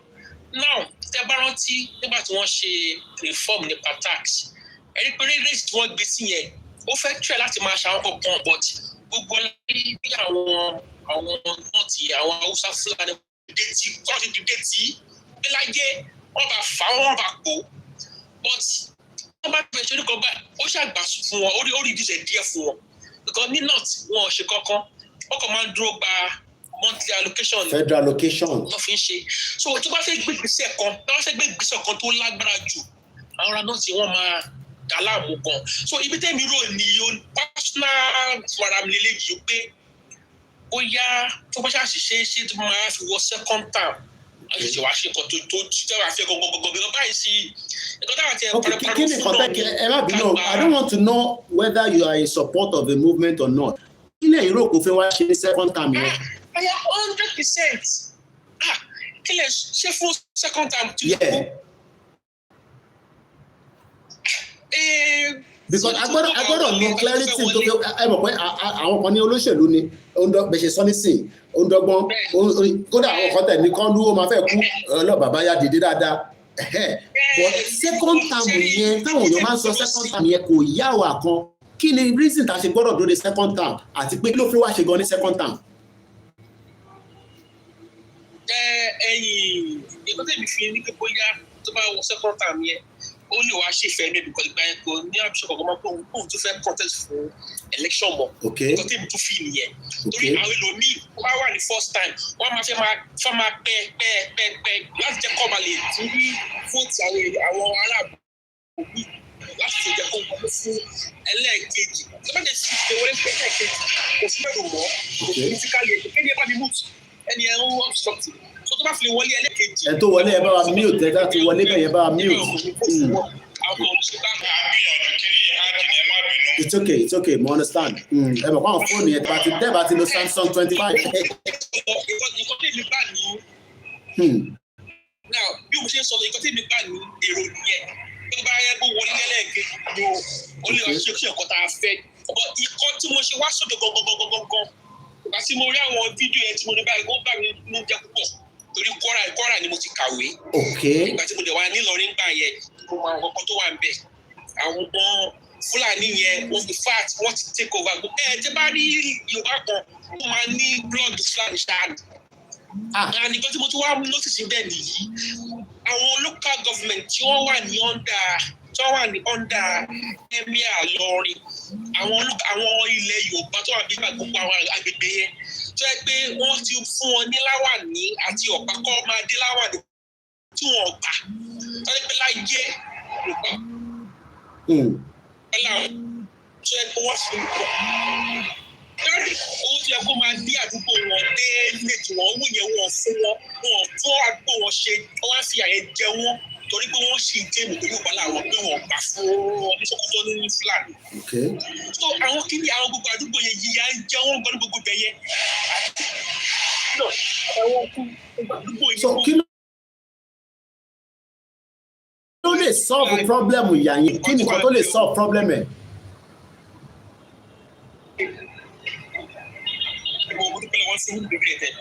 Mo ní kí nìkan tó lè solve problem ìyá tẹ́ ń sọ yẹn ní gbogbo agbègbè tẹ́ ń sọ yẹn.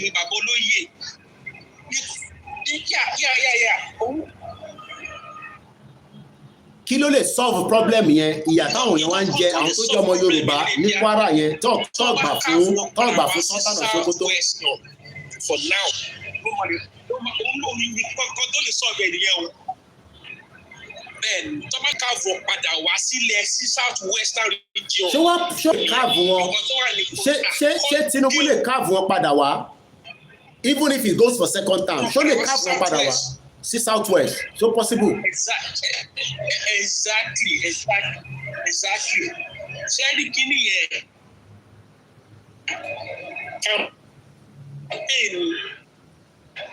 Báyìí bá gbogbo yẹn sọ̀rọ̀ báyìí sì kò lè ṣe o. Tó bá wọlé ní second term ló lè ṣe wọ́n máa kó sínú rédíò káàkiri nǹkan tó ti wọ́n máa náwó nǹkan tó lè fi ṣe nìyẹn wọ́n kàn máa ṣe border realignment or border readjustment kọlọ́nà wọ́n máa ṣe nǹkan táwọn ìṣẹ́kí náà pariwo fún nìyẹn pé wọ́n kó àwọn sí ọ̀nà the same thing. Ẹ wo ọlá pé Fúlàní wọ́n gbà Fúlàní wọ́n ti ta gbogbo wọn tó ní ìrírí àkọ́kọ́. Ẹni sùúrù Prince ẹ jẹ́ ká kọ̀ gbọ́hùn bàbá wa Dave kọ́kọ́ kí wa sílé mò ń bọ̀ lọ́dọ̀ yìí bàbá Balógun bàbá wa Dave ẹni sùúrù Prince bàbá wa Dave ẹ bá wa dá sí ìtẹ̀tí gbọ́ àti ibi tẹ gbọ́ dé ká wá padà sọ́dọ̀ bàbá Prince kẹkọ̀ọ́ fáwọn náà láyé ìtorí àmọ́ bí data ṣe rí lọ́hùn àmọ́ bí internet ṣe rí ká lè balance náà ẹgbẹ́ òsókè ṣá. mo máa dá sí dáadáa jẹ́ kí because mo yẹ school lọ mo kọ come across ìgbà tó ti jẹ́ ọ̀rọ̀ Yorùbá yẹn ó mú mi láti dá sí gidi kan ṣó ti yẹ yìí. Àgbọ́yé. Mo tù mí tó bá máa fi tó nǹkan tẹ̀ ẹ̀ ájú lè lórí sódà máa lè wà dájọ́ sí máa lè wà dá sí. Ó dà so tí ní tẹ́fẹ́ fi dá sí ní sí àbí. Ṣó ti yé sà. Mo ní tí ní tẹ́fẹ́ fi dá sí báyìí. Ẹ mú tù mí. Ó dà wọ́n náà wọ̀n tí ní táwọn fẹ́ fi. Ṣé mo ibi tí mo ti bá yín ọ̀nà ni mo ti bá yín. Ok bí a tẹ bá máa fi gbọ́ díẹ̀ sí ẹ mọ tẹ máa dá sí. Ó dà ẹ ṣe gan ni. Ó dà wọ́n ní ká ṣe mute àwọn náà àwọn máa bá wa dá sí. Àwọn máa bá wa dá sí. Prince ẹ ti gbọ́n tí Balógun sọ ọ̀rọ̀ farming ni mo fẹ́ ká ṣe dúró lé lórí. A ní ṣé Tinubu ó máa ṣiṣẹ́ lórí farming fúnlẹ̀ Yorùbá wọ́n ní kò lè ṣe wọ́n ní because kò ń ṣe ní Yorùbá nìkan ló dìbò fún but ẹ jẹ́ ká sáré kan tó ń bọ̀ láti Kwara because ẹ tó jẹ́ ẹni sọ̀rọ̀ Prince ẹ jẹ́ kí sáré kan tí Kwara blogging send sí wa because àwọn tó jẹ́ pé àsanwó fún wọ́n dẹ̀ fún wa ní information báyìí information yẹn first hand ni kí ní íńtánẹ́ẹ̀tì ó tutù lọ báyìí tó bá padà wá máa continue pẹ̀lú wọn ẹ bá gbóhùn sókè Prince as soon as network mi bá padà lórí YouTube tí mo ti rí comment yẹn màá dá yín dúró díẹ̀ wọ́n ní baba Alani worldwide wọ́n ní when Tinubu go for second term he will finish everything Prince ẹ gbóhùn sókè.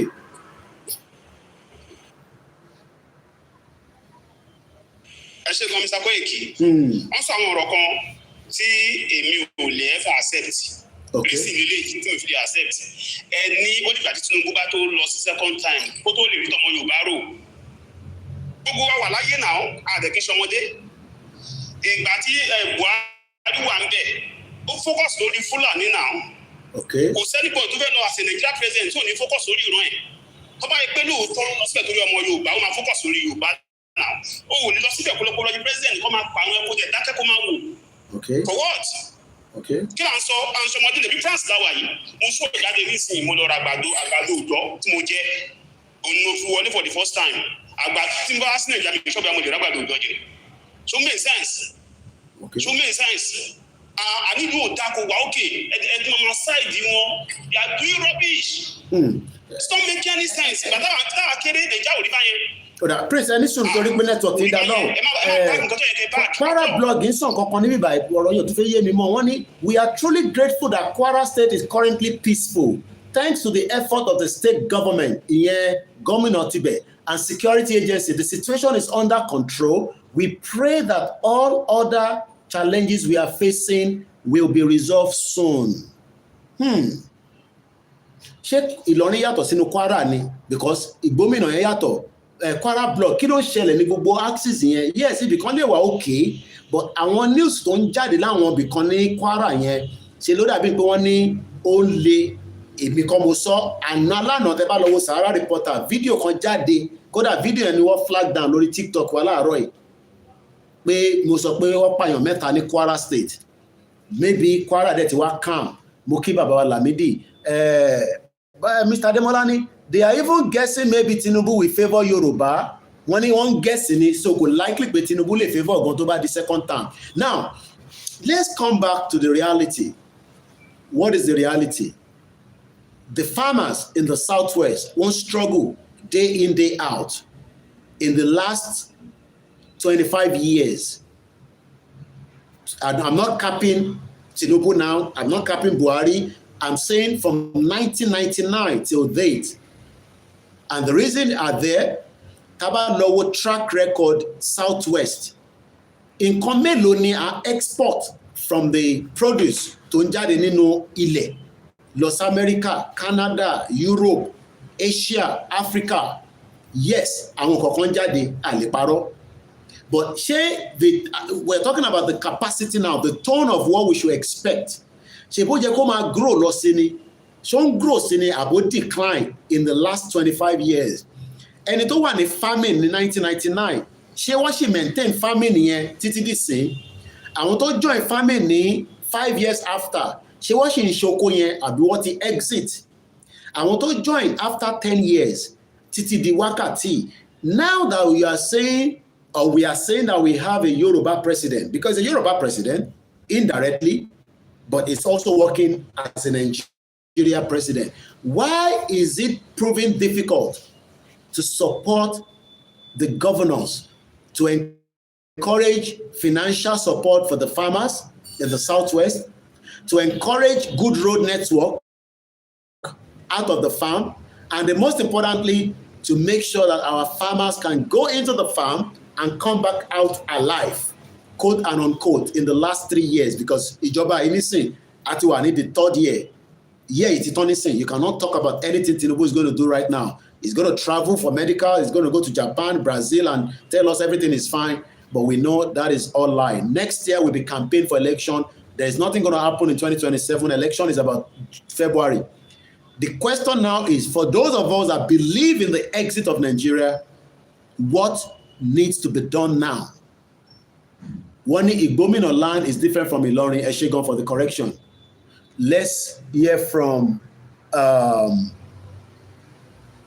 Alan Smith. Alan Smith, no Wale. So these are going to be, want to go and fact check how much he gave to the governor. Baba Fatai Ajile Yeni Koiki, you cannot sit here when Tinubu is pumping money to your governor and your governor are pocketing the money. I don't know. She Tinubu Fowosita. Why then are we having poverty in Yoruba land? Why should we see people that cannot have 3 square meals?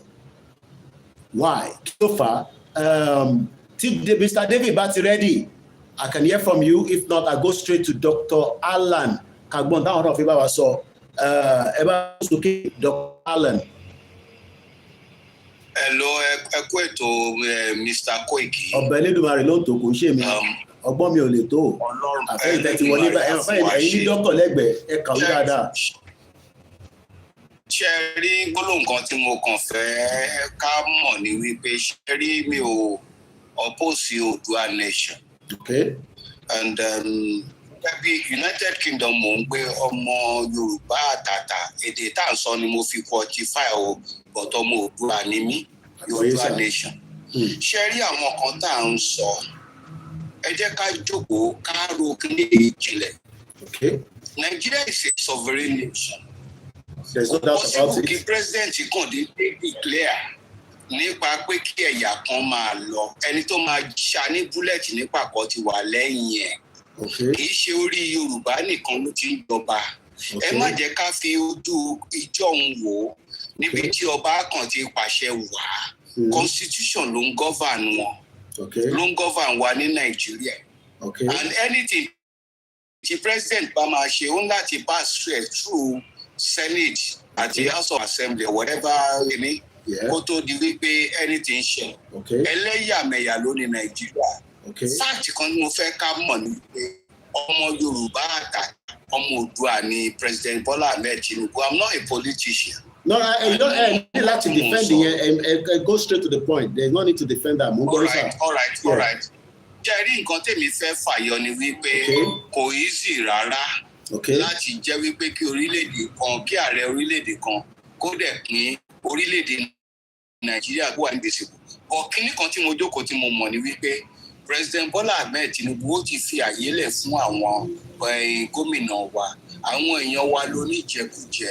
Àwọn èèyàn wa ni ò dá. Àwọn gómìnà wa torí nǹkan tó ń jẹ lókè yẹn. Ẹ jẹ́ kí n fún yín ní example. Ó dàrọ̀ ọlọ́pàá sílẹ̀. Wípé ká lọ ṣe state police. It went down the drain. Ẹ jẹ́ ká clarify àárín yẹn sir. There's nothing like pé ó ní kó lọ ṣe state police because it is not yet passed in the House and the Senate. So because the state police here is not something that governor come out the day pé ó lọ ṣe state police. Wọ́n lè ṣe àwọn local security o. But ẹ má ẹ̀ka confuse àwọn èèyàn wa. There is nothing like pé Tinubu ní kó lọ ṣe state police. Ó kárí ọ̀rẹ́ mi. Mo kàn fún ká yọjú bẹ̀rẹ̀. Ẹ wá wo ibi tí a bá Àmọ̀tẹ́kùn dé. Ǹjẹ́ àwa fúnra wa gan a implement Àmọ̀tẹ́kùn yẹn nípa ọpẹ́lọpẹ́ Akérédolú. Ǹjẹ́ okay kí n tún bọ́ tẹ́sí bẹ̀yẹ ǹjẹ́ Sanwó-Olú tó jẹ́ bákì ní Tinubu ǹjẹ́ ó support Àmọ̀tẹ́kùn at the beginning ní Lagos State àti pé kí ló dé tó ṣe support ẹ̀. Okay, ṣe rí gbogbo nǹkan tẹ̀mí. And Tinubu rẹ̀ ti di president nígbà yẹn. Kì í ní sùn bàbá mi. London ni mò ń gbé tèmi àti ẹ náà tó jẹ́ wípé àjọ wà lájò. A ti sọ yẹn dádì lẹ́ẹ̀kan ẹ ti sọ yẹn sà. Now, sorry, nǹkan tẹ̀mí fẹ́ sọ ni wípé àwọn gómìnà wa ọ̀pọ̀lọpọ̀ wọn ó yẹ ká fà wọn ní ṣòkòtò, ó yẹ ká bá wọn sọ̀rọ̀. Wọ́n fún wa ní anthem, wọ́n ṣẹ́rí Tinubu kò tó bẹ́ẹ̀. Mo dẹ̀ ṣe ń rí maintain ẹ̀ láti wọ́n ní ìfìtẹ̀ pé kò lè dédé pín ìjọba bẹ́ẹ̀ yẹn. Abẹ́lẹ̀ ó ní mo ṣe ń support restructuring from restructuring we go further and further and further. Àdè máa ṣe òfin tó jẹ́ pé ó máa bá àjòjì wí. Gẹ́gẹ́ báwọn ṣe ṣòfin tó bá ṣèríà wí ẹni tí ó bá jẹ lẹ́dẹ̀ lọ́dọ̀ tiwọn àgbàdo à ń ṣòfin ni ẹni tó bá kó ẹran jẹ kó nǹkan tá a máa ṣe nìyẹn. So restructuring yẹn láti. Let me move. Okay, now. There is a point for pé kò easy láti jẹ́ kí ìjọba kan tó dé pé kó accept pé ká break away is a good fact but ṣé ìjọba ní right láti engage àwọn tó ń béèrè fún ìbéèrè yẹn. Even if it doesn't agree ṣé ó ní right láti engage wọn pé ẹ jókòó pẹ̀lú bí kí lẹ fẹ́ kó dẹ̀ máa tì wá síwájú pé òun ti gbọ́. Ìyẹn àkọ́kọ́ ṣó ní right láti jókòó pẹ̀lú Yorùbá àtàwùsá because kò ń ṣe ẹ̀yà kan lórí òfin lọ kúrò nínú Nàìjíríà ẹ̀yà mẹ́ta ti sọ pé àwọn fi lọ even mẹ́rin ìjọ but ìjọba Tinubu nísìn ṣó ní right láti jókòó pẹ̀lú wa pé bàbá Akíntóyè òun kò lè máa jókòó ó máa rán kọmitì ni ṣó ní right láti ṣe bẹ́ẹ̀ àbí kò ní right ṣé ìjọba ṣé constitution sọ pé kò lè ṣe bẹ́ẹ̀ àbí lè ṣe bẹ́ẹ̀. Kóìkì ó máa wà sectional ọgbọ́n làgbà fi ń sá fún màálù. It's not the president of Odua nation. It's the president of Nigeria. No, kò ń ṣe fáwa nìkan ni mo sọ nísìnyí mo ti dárúkọ gbogbo àwa márùn-ún mo fi ṣe tàwa nìkan mọ́ báyìí yẹn mo ṣe ní Igbo Yorùbá Hausa ìjọ mẹ́rin. I mentioned 4. I am not speaking now for Yoruba now. I'm speaking for gbogbo àwa mẹ́rẹ̀ẹ̀rin yẹn kọ́kọ́ gbogbo àsínú conference room. Ká dẹ̀ deliberate. Kó dẹ̀ sọ pé that in another 6 months we will talk about it. You know, is it something that the president can do? I want to tell you this, my brother. Yeah. Out of all these sections, these regions you are talking about. Yes. I believe this What I'm saying, wọlé but ká máa sọ̀rọ̀ lọ. Kóìkì ní sùúrù ní sùúrù èèyàn section mélòó àwa àti Igbo nìkan la agitate àwọn mẹ́rin tó kù wọ́n agitate. Our evidence won't agitate because Ijo is also agitating but let's leave it as even 2. Even if it's the 2, can the president set up a committee to sit with us? Yeah. For the president to have a listening here, it will go through the Senate. President kò ní right láti jókòó ti section kan. Okay. Or kì í ṣe ọmọ àlè ń gbọ́ gbogbo tá à ń sọ. And I want to tell you something. Ìwọ náà wà Nàìjíríà mo ń wo fídíò dáadáa pẹ̀lú olóyè Sunday. Kò sẹ́ni tó harass ibi ti bàbá because well, I mean, at the end of the day, Buhari did not harass us as well until an attack came in July 1st. Nítorí pé Fúlàní tí olóyè lọ dé ní Gàgà. So Tinubu doesn't have the right to be chasing us up and down because in time she crime and I'm sure pé mọ̀ yẹn. So I don't have to be running out of so ìyẹn ṣe ta máa mú wá síbà. Tí mo ṣe ń béèrè tí mo fẹ́ pa sí lórí because mo rí pé gbogbo àjọ wà landed. Nobody's not against restructure tẹ́yìn sọ yẹn. But I'm still going back to the self-determination. Tagbedani.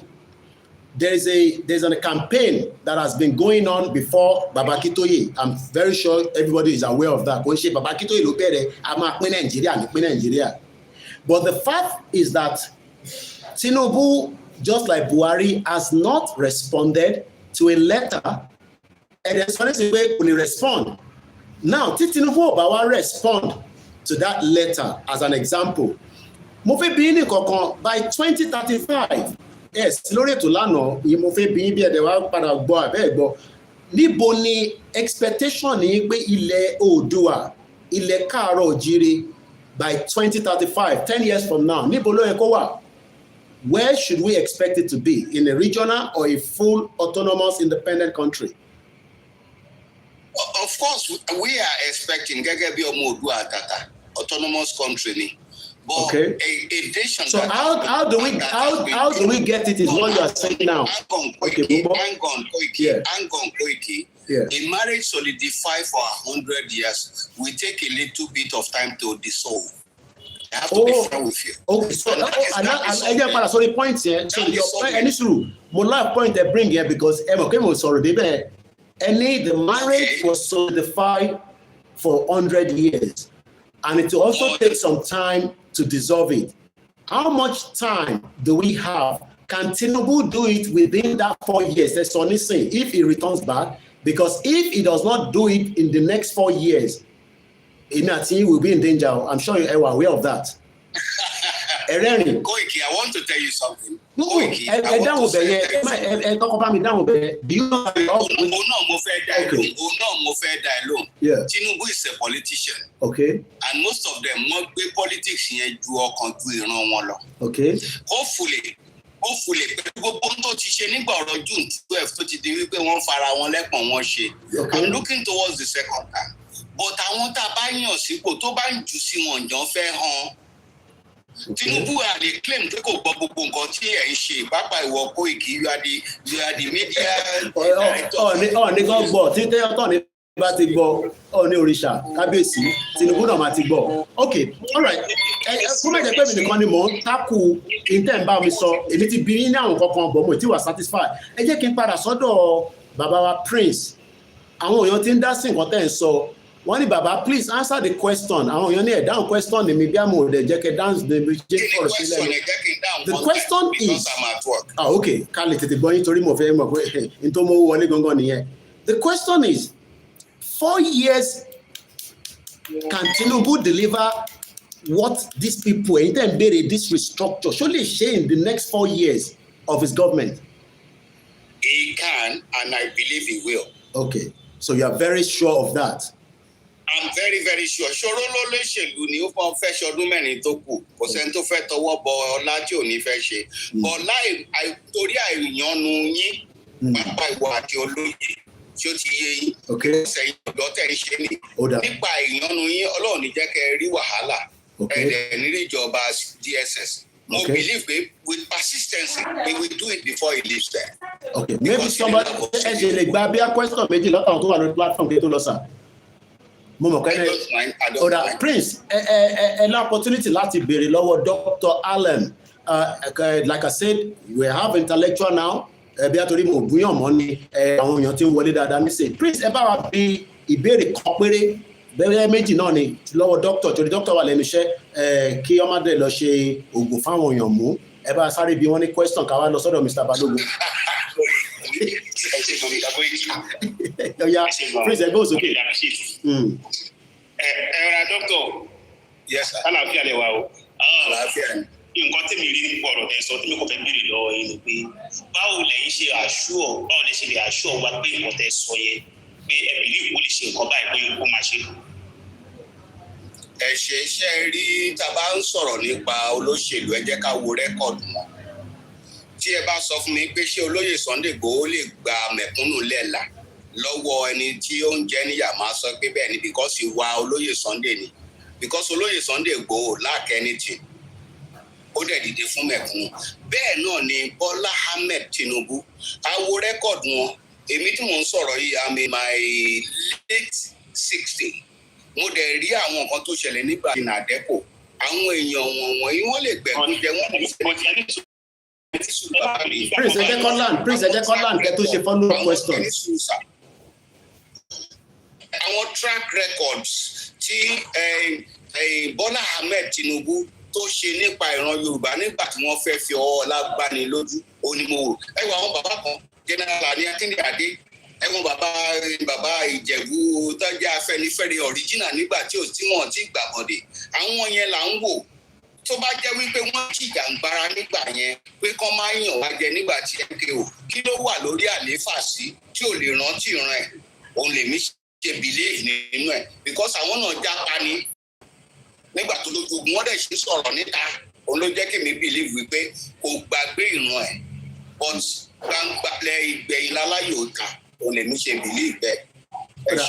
Ẹ ṣe follow up. Ẹ ṣe bọ̀ sá èmi ní believe lórí bàbá rísìn eléyìí tí mo fi ní believe máa sọ rísìn pé ṣé mọ̀ pé nígbà kan rí tí bàbá wá fún gọ́vnà bàbá náà ti sọ pé ọ́ ti sọ nípa àwọn ní believe nínú wọn Nàìjíríà rẹ̀ but why tó wá jẹ́ pé nísìn tó wá come to the president only believe in one Nigeria. That's number one, which is agenda on number one. That's number one. Number two, kò sí ronú láyé ó sì ń kéèyàn wà wípé ìlú ìlú la wà yìí. Òyìnbó ní gbà láyé kó fún ọmọ láyé. Who is this? Kọ́ máa yé kí ni kọ́ máa di sọ́ọ̀bù àwọn ọ̀rọ̀ yìí. Ayé ẹ̀rántí lẹ́kì phase one ìyẹn wà ń bẹ̀ o. Bàbá wà láyé ń gba àyìn gbọ́gbọ́n ṣe wọ́n o. Ẹ wo gbogbo tó ṣẹlẹ̀ ńlẹ̀ Yorùbá àgbọ̀gbọ́n sọ̀rọ̀ ọgbọ́n sẹ́ni tí wọ́n ń bọ̀ sílẹ̀ ní àdìkan náà sọ̀rọ̀ àdìkan ìjọba náà jà sí díẹ̀ sáwọn pé kò ń ṣe ìjọba nìkan náà ṣèjọba lé lórí. A máa wọlé lọ mọ́ bọ̀.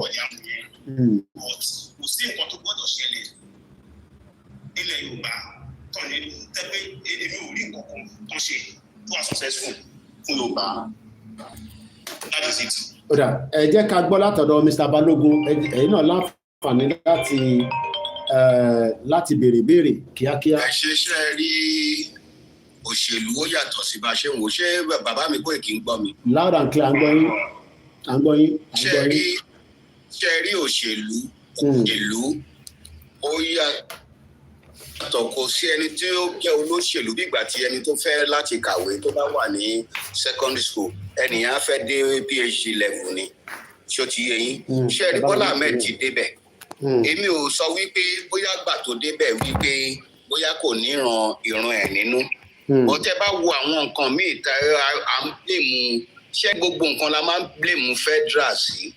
Gbogbo àwọn ìjàngbara tá à ń ṣe, àwọn gómìnà wa wo ló pe olóyè Sunday Igboho sí governor's office tí wọ́n embrace ẹ̀ pé ó káre despite pé wọ́n jẹ́ ọmọ Yorùbá. À ń lọ sí federal. Ṣé ní gbogbo kí wọ́n tí àwọn Yorùbá bá wà united táwọn governors wa tí wọ́n bá fa olóyè Sunday Igboho mọ́ra tí wọ́n fi gbogbo ẹnu sọ̀rọ̀ ó tètè máa kún ààrẹ wa lára. But most of the governors torí nǹkan kan jẹ national cake yẹn ó lè jẹ́ kó lókè náà lórí bàbá wa Ahmed Tinubu wọn á fẹ́ fọ́gbà yọ̀ǹgà àwọn gómìnà wa.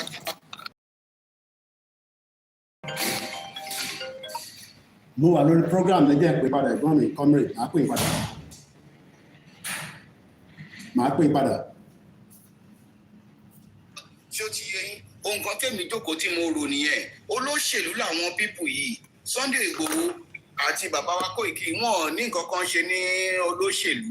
Ẹni tí ó bá máa ṣe ẹnìkan ṣo tí mo trust láyé bàbá mi ẹ jẹ́ kí n sọ kinní kan tó kù. Ẹnìkan ṣo tí mo trust láyé òun ni Akechi gómìnà tó kù yẹn. Ẹ̀kọ́ wà láyé ni wọ́n àtolóyè Sunday Igboho wọn á ti jọ sọ̀rọ̀. Lábẹ̀ ti bá wọn sọ. Gbogbo àwọn tá a rí ọ̀pá yìí tẹ́ni wọn nǹkan tó fẹ́ jẹ ni wọ́n fẹ́ mọ̀. They don't want to associate with him. Òun la ṣe lọ́n bá àwọn lọ́ba tó jẹ́ wípé ẹnu òde tókè náà wọ́n kàn support ni but everything will still go back to the table. Ní south west wa tá à ń sọ tá a nílé ìgbìmọ̀ aṣòfin ǹjẹ́ wọ́n sọ̀rọ̀ nípa Yorùbá nation rí? Ibi tán ti máa kọ́kọ́ gbóhùn wa sókè nìyẹn. So ẹ ṣé mo dúpẹ́. Ọ̀pọ̀ àkọ́ sọ̀rọ̀ Tinubu. Dókítà má bínú ṣé mo gbé láàrin ìyìn àti ṣé mo gbé bàbá support Àmọ̀tẹ́kùn láàrin àti torí pé àwọn Haúsá Fúlàní ọ̀hún support ẹ̀ ọ̀hún accept Àmọ̀tẹ́kùn ṣe fún àbúrò support ẹ̀ láàrin àti bá support ẹ̀ láti gbà Àmọ̀tẹ́kùn ní Lagos state ń kọ́ state máa ṣe Àmọ̀tẹ́kùn ni tí ò bá sí Ṣèyí Mákindé àti gómìnà àbí ẹ̀tọ́ Ondo state ní Abẹ́òkúta state tọ́yìn bá wà Àmọ̀tẹ́kùn ẹ sọ fún mi ọdẹ ń pa àwọn ọ̀rọ̀ lọ. Ẹ jẹ́ kí Mr. Balógun sáré béèrè kiri. Mo ṣe sọ wípé àwọn gómìnà wa gan fúnra wọn ṣe wá lọ́kàn wọn kàn ń jà fún àpò wọn ni gbogbo ń tà ń jà fún yìí tó bá lọ láti south western level ó máa déwájú Tinubu tí gbogbo wọn bá fẹ́ nù gbogbo ìta kan sọ yìí. Ẹ̀ka àkọ́kọ́ dé pẹ́sidẹ́ǹtì náà accept Àmọ̀tẹ́kùn. Ẹ jẹ́ kí Mr. Balógun bá wa sọ̀rọ̀. Mr. Balógun ẹgbẹ́ òsókè. Mr. Balógun. Ẹ ṣáà dàgbà sí. Ẹ ṣe gan ni.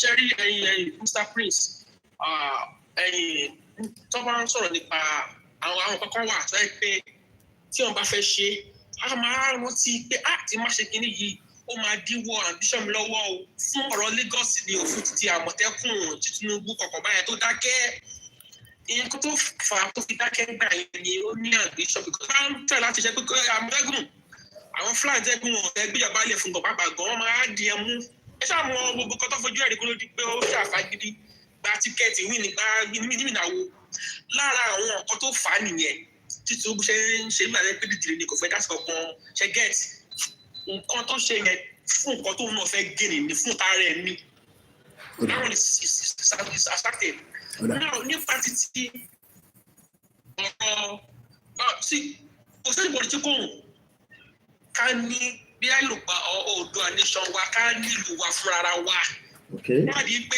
iṣẹ́ tí àwọn aṣẹ́lẹ̀ Yorùbá wa náà fi ń bọ́ àwọn kan ní ilẹ̀ mi ṣé bọ̀dì kò fẹ́ kọ́ tó dára o ọba ọ̀rọ̀ aláṣẹ fẹ́ ṣe ìyẹn ló wá gba pẹ̀lú ló gba kí wọ́n farabalẹ̀ sẹ́ẹ̀tì ẹ̀ now wọ́n sì nígbà yẹn tí wọ́n ní wọ́n fẹ́ ṣèjọba ní 1950 ní kọ̀ọ̀kan ní táwọn Awólọ́wọ̀ Nnamdi Azikiwe tó fẹ́ kọ constitution fún Nàìjíríà gbà yẹn Awólọ́wọ̀ ń dúró ní dúró pé ẹ fi kílọ̀ gbọ́dọ̀ kílọ̀sì yìí sí náà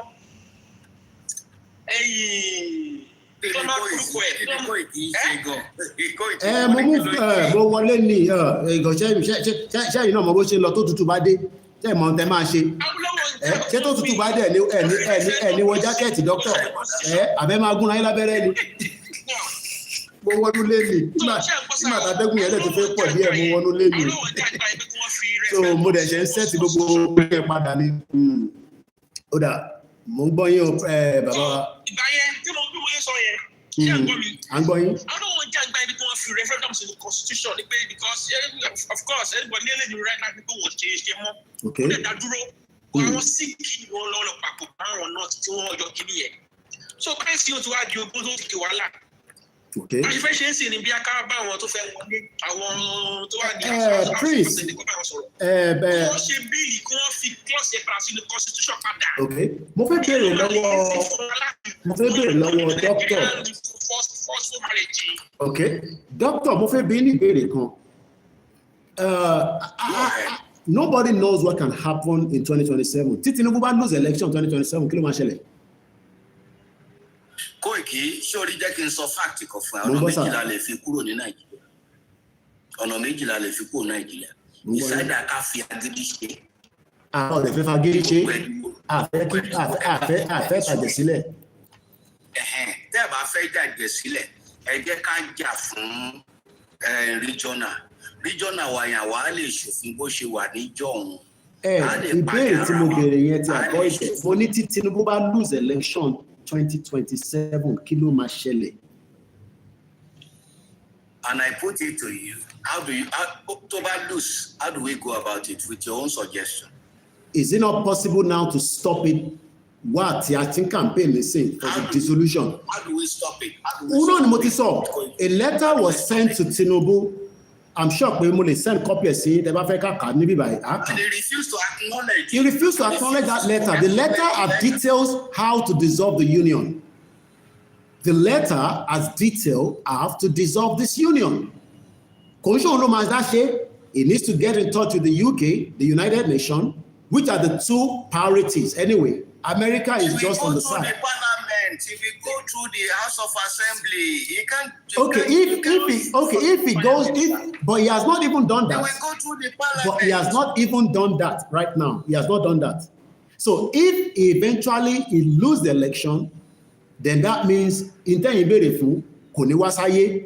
In time I'm bere fún ó máa di mistake that shit. I believe we be United Kingdom kono ma tu waka.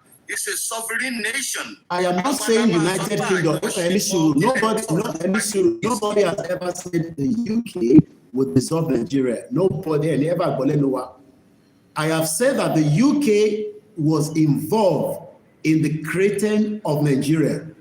They can still be there in the dissolution because when a letter was sent to the UK, they've already pointed it out that Nigeria is a sovereign nation. So if they are not going to do that, then so the question now is, I have said that it is like Tinubu is going to put every one of us in danger. At any time, so a very structure at law.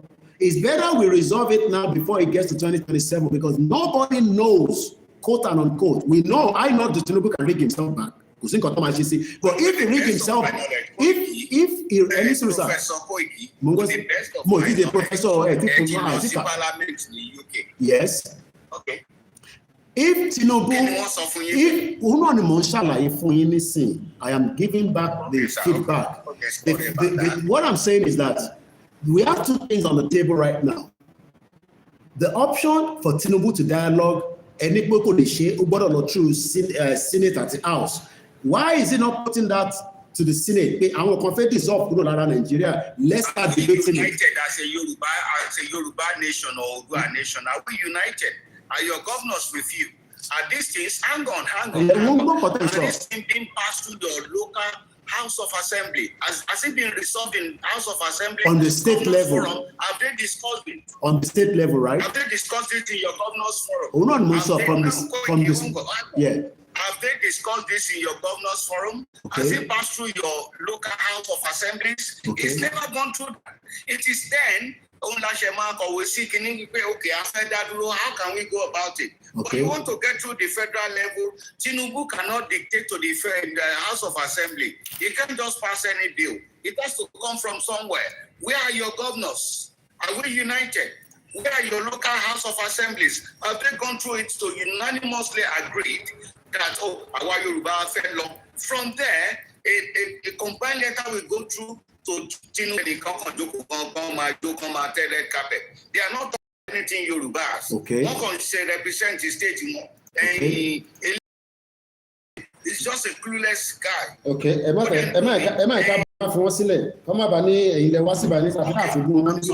No, that's so in terms of the state is needed to be involved in this dissolution as well. Of course. Okay. Of course. But the state have already been involved by director of the movement, Yeye Babakitoye, but the state is also not responding. So what is going to end up, what I'm saying is going to end up is that we will have, I pray not, but there will be a crisis in Yoruba land if we are not careful. Because those of us that want a full exit now and nobody's listening because the governors are not listening, they should only speak up the federal select. Our governors should do at all, but one fee sentiment in town of in putting 60 million of us in danger. Now, some of them wants to be involved, but what? They were involved because President Bola Tinubu is part of them. We know that. Maybe not all of them. Even Sheima Kinde Nikodibo for Tinubu. So they want to be loyal to him. They want to be loyal to him, which is not. There's not a problem in that. But my problem now is, if come 2027, Tinubu forced himself back, and Wala better Latin not, but I want disagree with the election here. And we know what they can do. I'm a boss. I want that.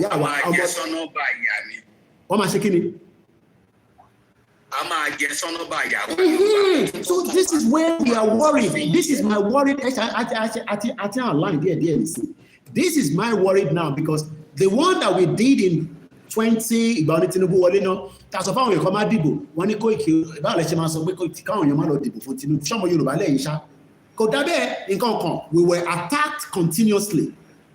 A lot of attack came to us, but we accepted it. Now that he has done the first tenure, nobody has enjoyed it.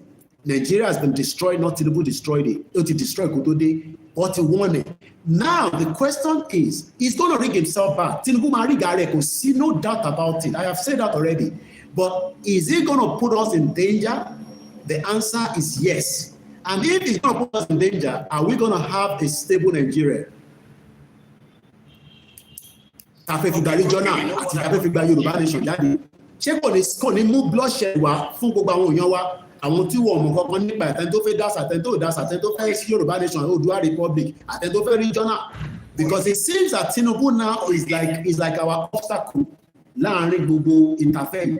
Ẹ̀yin tẹ́ believe in it, which is right. And only ṣe regional yẹn tó bá wọ second term. That is if, because nobody guaranteed that second term. A kàn sọ ni, but the people can ríga rẹ̀ wọlé. Ẹni tó bá wà ní power láti ríga rẹ̀ wọlé. But ṣé àwọn òkè ọya náà kò tẹ́ ṣe lè tán ní Buhari ti kú ní sí tẹ́ pé gbogbo wọn tá tẹ̀tọ́ pọ́ bá fẹ́ align pẹ̀lú Buhari tí wọ́n fẹ́ tijú Buhari ti lọ nísìn. So now we are more like open to problems.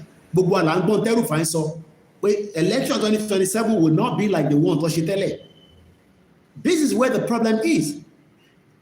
And let me take us back to East Timor. East Timor fought for over 30 years, from 1970 something. By the time Tomafide 2000, Tomafide was the independent country, President Tode ló fún wọn ní option pé kó lọ ṣe referendum. Ṣé fẹ́ lọ ṣé ní lọ.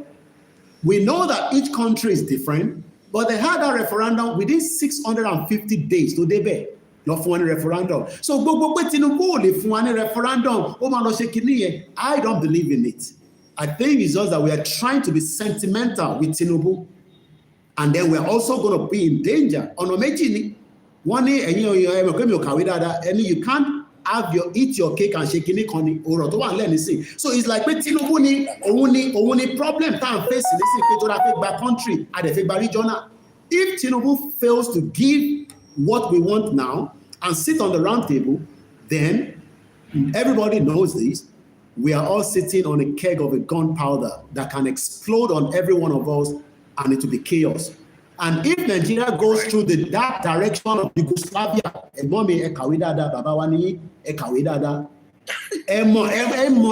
if Nigeria goes through that same pain of Yugoslavia, Tinubu will be held accountable. Boba Salos anywhere, because there is still room for dialogue now. Our nation so in South Sudan, so I'm not praying for war. Okay. But surely can you continue to advise for me?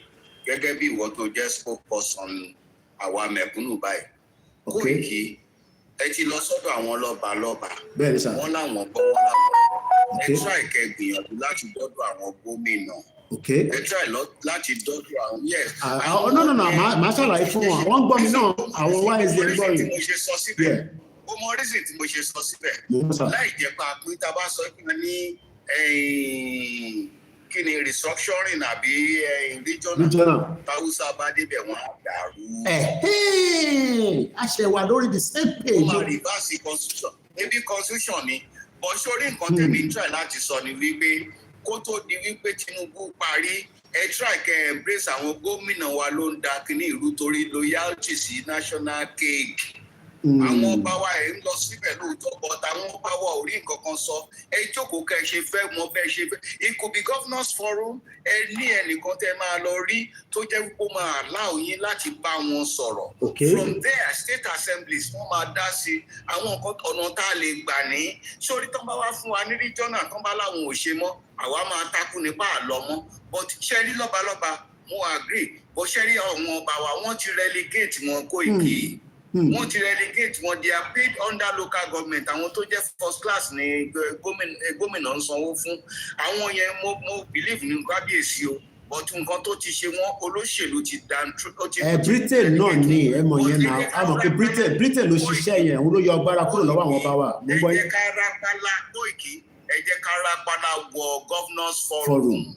Ká dẹ̀ bá wọn sọ̀rọ̀. Okay. So ti yé yín. Màá pass message yẹn. Àwọn pípù yìí gangan náà jẹ́ ká rọ́nà lọ because sórí southwestern governors yẹn tó ń bá sọ̀rọ̀ Tinubu máa listen sí wọn. Ibẹ̀ yẹn dá láti máa lọ suggest referendum. Oṣooṣù mẹ́fà ni wọ́n ṣe máa jókòó. A ti ṣe referendum ní Nàìjíríà rí náà. Bó dẹ̀ ṣe wípé kínní ni on behalf of southwestern governors and southwestern people. Ká submit nǹkan sínú House of Assembly. Okay. And that national tá a bá fi síbẹ̀ yíbo àmútiẹ̀ wá àwọn tó fẹ́ lọ náà wà àwọn Haúsá nìkan ni ò ní gbà and majority will carry the vote. Ṣáṣọ́ Haúsá ni kò ní gbà bí Fúlàní. Ṣé mọ̀ pé yàtọ̀ wà láàrin àwọn méjèèjì? Ṣé Fúlàní ni kò ní gbà bí Haúsá? Because El-Rufai is Fúlàní. Ganduje is Fúlàní. Fúlàní ni gbogbo wọn. Gbogbo alágbọ́n la mọ̀ pé wọ́n ti lé Haúsá kúrò mẹ́ẹ̀ mú gbọ́sà. Mo kó gbogbo wọn àpapọ̀ àdìdí ni wípé ṣòro. Àwọn náà má ti yarí mo máa wá ní gúrùpù wọn kan tó ń yarí rẹpẹtẹ páwọn kì í ṣe Fúlàní wọn máa ní gbọ́n yẹn nínú gúrùpù tí mo gbọ́n kan tó ń sọ wọ́n yarí gan ni o. Ọmọ nǹkan tó jẹ́ kán yarí ni wípé a ti tàgà àwọn Fúlàní páwọn ló ń pààyàn àwọn Haúsá wa fẹ́ yọra wọn bọ́tún nǹkan tèmi ń fàyọ. Sọ ọmọ ìyá kan náà ni wọ́n ọmọ ìyá kan náà ni gbogbo onímọ̀. Sórí nọ́ọ̀tì ni. Mo sọ fún yín máa pè é padà kọmíṣínà mo ń gbọ́ yín sà. àwa tó jẹ́ pé wọ́n ń ṣe mùsùlùmí wọ́n ń ṣe oníṣẹ̀ṣe wọ́n ń ṣe kìrìsìtẹ́nì tàdé jọ ń gbé papọ̀ tí ò dẹ̀ sí nǹkan kan bọ́ sórí níbẹ̀ yẹn àwọn òfin táwọn ń ṣe ó supersede òfin orílẹ̀-èdè wa. Because wọn believe in one system mọ́ ni àwọn aláṣẹrò àwọn ti yọra wọn kúrò Islam ló ń ṣiṣẹ́ wọn yẹn. wọ́n ló fi ti wọn. Sharia ló ń lò lọ́hùn. ó dà question kan tó fẹ́ wá láti Twitter space kíkọ fún ẹni ẹ láyè tó mọ̀ pé bẹ́ẹ̀ ṣe sọ pé ẹ má dìpẹ́ Yorùbá freedom ẹ bá gbóhùn sókè kí dókítà bá yín dá sọ̀rọ̀ tó wà ńlẹ̀ ẹ fi bá wọn sọ̀rọ̀ lé lórí kíákíá. ètò nìyẹn. wọ́n ti mọ̀ bàbá pèlè lọ́wọ́ dókítà ni pé ọ̀rọ̀ tó ẹ̀sẹ̀ sọ tọ́ní sí i pé ní north sísẹ́mù táwọn ń lò wọ́n yàtọ̀ so how come as a president and you allow that tí kò lè possible ní ọ̀dà wa dáadáa àwọn Yorùbá tiwa pé àwọn ọba wa náà wò ní àṣẹ lórí wa àwọn ní north àwọn ní system jẹ́ kó ó yàtọ̀ sí orílẹ̀-èdè tó ń wúdà sùwánù. ṣẹgbọn kan tó sọ dókítà. mo ti gbọ́ ó yẹ bá wa dáhùn sá. na ẹ jẹ́ kí n sọ ṣe rí Tinubu ṣe mistake kan tó bá jẹ́ wípé ààrẹ orílẹ̀-èdè Oòduà ló ṣe ní bọ́tọ̀ ọ̀pọ̀lọpọ̀ wọn ṣe tó ń bá dé orí àlééfà òun náà máa mọ̀ pé agbára àwọn ò ká nǹkan táwọn bá lọ débẹ̀. Kó tó di pé Tinubu débẹ̀ ẹ mọ̀ pé wọ́n ti ń ṣe ṣẹ̀ríà nílẹ̀ Haúsá tó bá Sanjó ò sọ nǹkan kan. Ní bàbá wa bá Sanjó kan tó ń gbùdà sẹ́nu tó ń pera wọn ní kinní wọn ò rí nǹkan kan ṣe sí ṣẹ̀ríà lọ ti wà níbẹ̀ tí wọn ò rí nǹkan ṣe sí ẹni tó débẹ̀ nísìnyí ó lè lérí lè ká pé wọn á ṣe báyìí bọ́ tí bá tó bá dé orí tébù ló máa rí pé kò ṣeé ṣe ẹni ẹjẹ́ kí n kàn fi kinní kan kún ṣẹ́rí problem Nàìjíríà population dà wá láàmú gẹ́gẹ́ bí adúláwọ̀ á ti pọ̀ jù. Number 2 òfin kan kọ́ la jọ ń lò. Number 3 ẹ̀yà kan kọ́ ni wá. Tẹ́ bá délé Haúsá ní sí tẹ́ bá fẹ́ lẹ́dẹ̀ panu tán bá múyàn wọn á bẹ lórí ni. Tẹ́ bá sọ̀rọ̀ nípa pé ẹ̀ ń bọ̀ ìṣà bẹ́ẹ̀ sí Jésù wọn á bẹ orí èyí. Ìwà wa ò bára mu. Ìwà wa ò bára mu. Ó ní ó ṣe jẹ́ wípé tí a bá ní orílẹ̀-èdè tiwa ní restructuring àwa náà tá a bá bẹ̀rẹ̀ lá máa ṣòfin. Ìwọ náà tó bá wá tó fi ẹranko jẹ́ kó a máa bẹ́ orí ẹni. Ìwọ tó bá wá tó bá da kinní kan tó bá ti ṣe kinní kan a máa ṣe ni òfin tó bá bá wa náà la máa ṣe bọ́ṣẹ́ nípa pé wọ́n sọ kinní yẹn ọ̀pọ̀lọpọ̀ nǹkan tí Tinubu bá lọ síbẹ̀ òun gan oògùn wọ́n àìfẹ́ dà fẹ̀tùfẹ̀tù ní tó bá débẹ̀. bẹ́ẹ̀ ló máa ṣe wá rí pé sísẹ́ẹ̀mù yẹn ó kọjá bẹ́ẹ̀. ó complicated ju pé kó ní kálukú kó máa bá tiẹ̀ lọ bọ̀tà tí wàá pín ọwọ́ wọn ò wá lè débẹ̀ wọn because àwọn cabals ló ń control. Wo nígbà tó sọ pé òun yọ subsidy he meant well àwọn kàbá yẹn náà wá bàjọba ẹ̀jẹ̀ tó jẹ́ pé subsidy yẹn gan kò ní nǹkan kan ṣe it's not the Nigerian president Tinubu kọ́ ló ń gọ́bà Nàìjíríà àgbààgbà kan wà tó ń sọ pé báyìí ló máa ṣe. ẹ bá tún ẹ̀ sọ́dọ̀ pé mi nìkan máa ń sọ tẹ́lẹ̀ dókítà ní Tinubu ẹ bá tún ẹ̀ sọ. It is not the president that controls the nation. Àwọn kàbá kan wà tí wọ́n á sọ fún pé tó bá fẹ́ kí o wà níbẹ̀ nǹkan báyìí ló gbọ́dọ̀ ṣe ilẹ̀ Haúsá dẹ̀ ló wà. ṣẹ́gbọ́n a lè máa àgbí gbogbo tájọ́ sọ látàárọ̀ ṣẹ́túgbọ́n sọ bíbà ẹ̀gbọ́n mi kan àgbí pẹ̀lú ní dókítà ẹ̀gbọ́n mi ọmọ ọgbọ́n láwọn ọba àwọn náà wà ní UK wọ́n ní the speaker makes sense good suggestion however there is now a Southwest Development Commission SWDC which was inaugurated yesterday could also help us in this our journey of Yoruba nation self-determination movement. Wọ́n also inaugurate ẹgbẹ́ kan lánàá tó ń pè ní Southwest Development Commission pé kíyàn reach out sí wọn káwọn náà lè mọ tí wọ́n máa ṣe. I don't know how much time you have with us, doctor, but in summary. I say mo ti sún gbogbo àwọn tí mo fẹ́ rí síwájú. ẹ má ṣe bẹ́ẹ̀ owó ò ní wọlé doctor owó ò ní wọlé tá a bá fẹ́ gbó lọ́wọ́ ibà ní sìn kan. kì í ṣe ni à ń sọ̀rọ̀ ìran mi ni à ń sọ̀rọ̀ ìran mi ni. ṣe rí pé doctor dáadáa ni wọ́n. torí nìkan tí mo rí ni wípé gbogbo èèyàn tó bá débẹ̀ náà máa rò wípé báyìí làwọn ṣe máa ṣe àwọn kàbá wà ń bẹ̀. Tinubu mistake kan tó kọ́kọ́ ṣe ó lọ yọ subsidy láì consult àwọn cabals ló ń control Nàìjíríà they are there láti sọ fún pé báyìí làwọn fẹ́ and that makes it hand tied láti pín Nàìjíríà kò ń ṣe pé bóyá òun náà mọ nǹkan tó yẹ kó ṣe mo believe pé tí Tinubu bá débẹ̀ ó máa sọ pé ó ti tó gẹ́ni okay a fẹ́ lọ sí. àwọn Fúlàní náà sọ̀rọ̀ bàbá wa Ango Abdullahi only dissolution is the solution. It is time kí ni gbogbo àwọn tá a máa ń sọ ìyàwó ọ̀rọ̀ tá à ń sọ tó wá jẹ́ pé ó òun náà là ń sọ ẹ̀ náà. Is it Professor Ango Abdullahi? Bẹ́ẹ̀ ni sà, òun náà ni Professor Ango Abdullahi. Only it is time for us to exercise the power of sovereignty that we have wasted and sold under the guise of spurious elections over the years. As Ango Abdullahi said in a summary in his various write-up, this amalgamation isn't working. Therefore, it has to be dissolved. A peaceful dissolution is the next recourse. This is imperfectly amalgamated the Yoruba groups of kingdom, the Caliphate, the Emirate nation, the Igbo Republican state, and other smaller nations have gone through continuous bloodletting, distrust, insincerity, and the false pretense at unity. What unity? We have all various degrees suffered. Nothing binds us together. No common ancestral origin, language, culture, way of life, dress, food preparation, governance. Before the creation of the amalgamation by the Europeans, the British took hold of the lower reach of River Niger and Benue, and ampler call it Nigeria. The French, likewise, the dry upper reach of the River Niger was called Niger in French. The name Nigeria was first, but my question now is, it seems there is no problem of this dissolution. It's just that there is no loyalty to those that wants to do it from the top. All right, Koiki, you know what happened really? Yeah. And I want to tell you part of Tinubu's achievement. We are talking about quota system. And it was a welcome idea because most of the things you get as a national cake comes from the southwestern part of Nigeria. But do you know the Hausa people kicked against it, the northern part of Nigeria, because they are benefiting, they are not producing, they are not getting anything. This country cannot work. We have to dissolve it. We have to dissolve the central system so that we can see that anybody will be looking onto. When we have regional, all we need to do is just one. But can the Kabal allow Tinubu to give us that regional? Sorry, will the Kabal, knowing fully well that it will still give some power back, even if it is not going to work in the long term? Because Tinubu is only 2031. That's why I've used 2035 as our IMAC in the next 10 years. Tinubu would have completed his tenure in 2031. God spare our life if it goes like that direction. We don't know. By the next 4 years, whoever is in power will have dissolved Tinubu, even if it changes to regional, because we will still be in Nigeria. Even Tinubu will not be in power anymore by then. My problem is, by 2035, 10 years from now, Doctor, you will be 70 plus. I will be in my 50s plus or 55. Most of us will still be alive.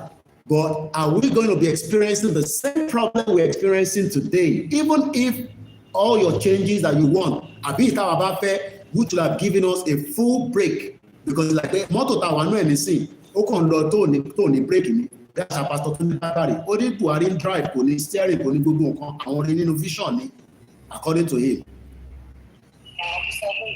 I'm buying freedom for Yoruba. I really love the way Doctor is talking.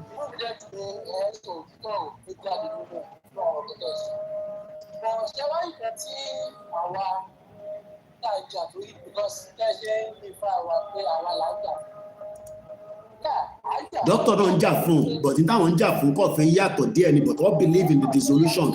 So, gbogbo lágbàlagbà fi sá fún màlúù lọ́rọ̀ doctor náà. Ṣé mo parọ́ ní sọ? Nígbà tí ẹ̀ ń sọ ọ̀kan lẹ́ẹ̀kan, ẹni as far as ọba ṣẹjọ́ ìgbà tó fi wà nínú president làwọn north ti lè ṣe yìí. Everybody have seen this. They will not so. Ṣẹ̀rí àná ló mọ̀. Why the other states they are not using that? As far as ọba ti lọ́wọ́. They are using the same one. Àti ní kó lọ Jonathan. Lẹ́yìn kó lọ. Àti ní Buhari. So, wọ́n ti mọ̀ kàn fún Áfíríkà lè pé bí ni Tinubu tó ní the second time fún before you realize that Nigeria is not working for everybody. Well, bí a second time yẹn bí òun náà ni doctor ń ṣàlàyé fún wa pé a lè ṣe tó yẹ kó ṣe ní first tenure tó lè ṣe.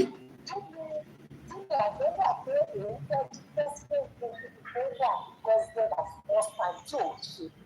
Because the past 3 years, nothing over here, I've not seen anything. Nigeria ò lè wá kò sí kankan. Tinubu gan mọ̀ pé Nàìjíríà ò lè. Ẹ tó bá ní Nàìjíríà máa work lọ ni. Nigeria collapsed long time ago. Gbogbo àwọn tètè mọ̀ ní. Oda. Tí wọ́n bá ṣe ń gbé sókè, there are some people that wanted to be bringing it down. Okay. Oda. Okay. Àwọn not them máa fà wálẹ̀. I said it in the program yesterday or day before yesterday. Mo ní Tinubu wọn ló ti rí $40-something billion on the reserve. Ìjọ tó bá lọ́jọ́ yẹn lọ́ máa ná tán. Mr. Dave sọ̀rọ̀ látẹ̀kan àmọ́ bí ẹ ṣe wà pẹ̀lú wa.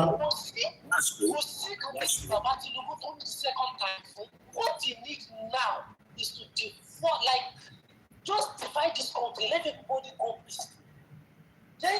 But doctor, let's look at this way. Tinubu can convince some of his loyal in the Senate and bring in, a clause of a referendum. Is it possible within the next 1 year? Can he do those? What is the percentage of what are the percentages of Yoruba there?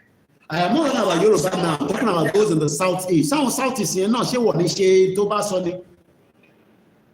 Knowing fully well that the Biafra are also agitating that they want to go. So between the senator from the southwest and the southeast, Tinubu can convince them, just like he's doing right now, to bring them on his side going to the election. Because we want to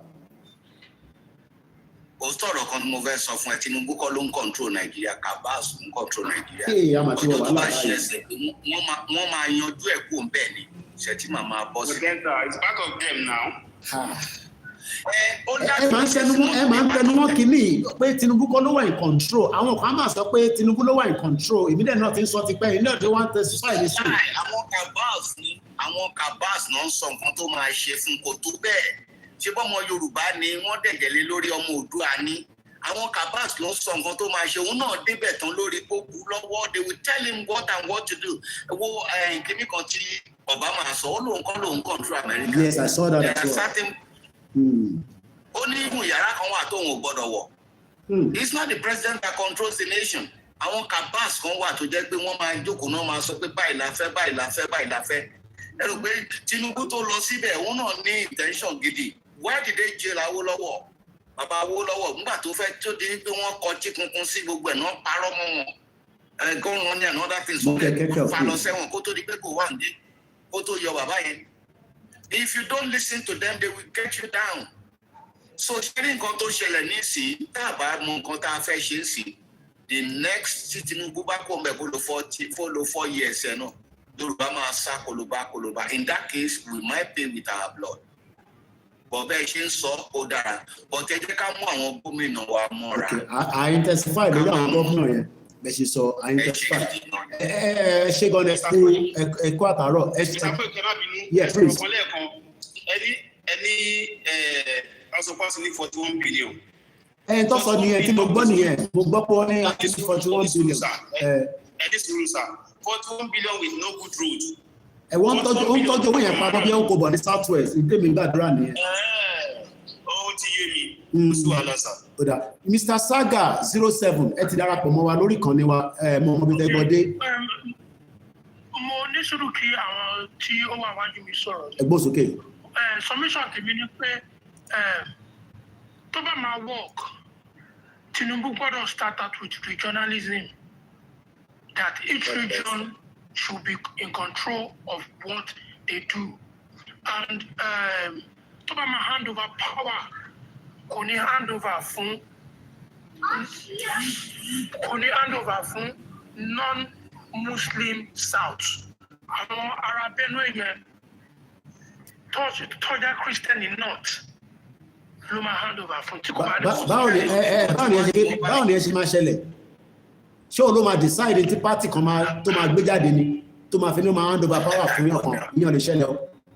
I believe so. Ó máa enforce the party lórí or kí wọ́n break APC.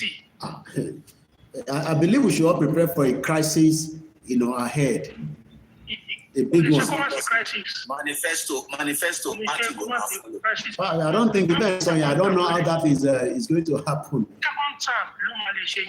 Even the second time, you cannot force a party where what to select. And moreover, the system right now is after this 2031. Power must return back to the north. I hope you know that it's a rotational thing in Nigeria. Yes. So how will you now go and pick somebody from Benue if they say they don't want people from Benue? It's not. But nobody wants to múyàn láti bẹ̀yẹn tó tún pé kọ́ àwọn tó máa mú láti Kano, Katsina, Kaduna, àbí gbogbo bẹ̀yẹn láti fẹ́ múyàn tó ń ṣe Benue. Ṣé Tinubu máa enforce ẹni?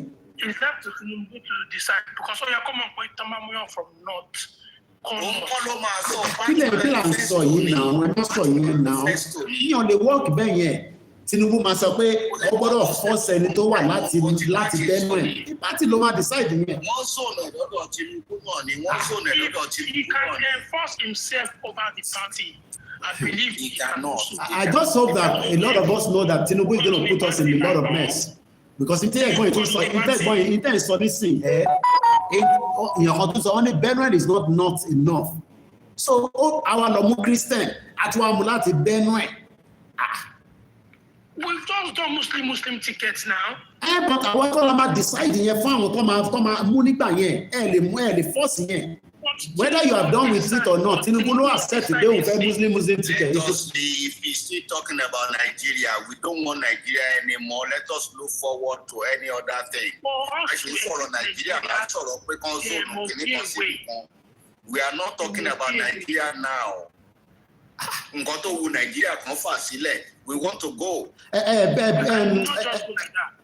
You can't go like that. So what I should consider Nigeria and the party then you are still considering Nigeria. We are not talking about whosoever wants to be there. Let us go home. We want to go home. Baba, one President Tinubu is dealing with the ego of the Fulani, and his egg is needed on the plate. We want to buy. Because that's goes here, put them alone. Yes. So that one need to hear. It's one says, okay, I know for middle belt.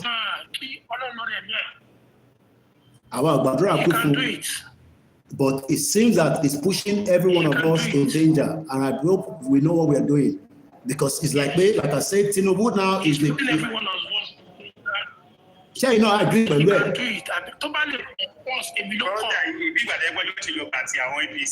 You can do it for where.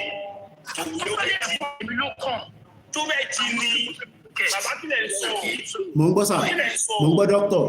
Kéèyàn bá ń sọ̀rọ̀ nípa pàtì kan bá ṣe sọ̀rọ̀ nípa Nàìjíríà ní ibi tá à ń lọ kọ́ ní gbogbo eléyìí tó ń sọ ìkọsẹ̀ tó kàn wá ẹni tí pàtì kan fẹ́ yàn.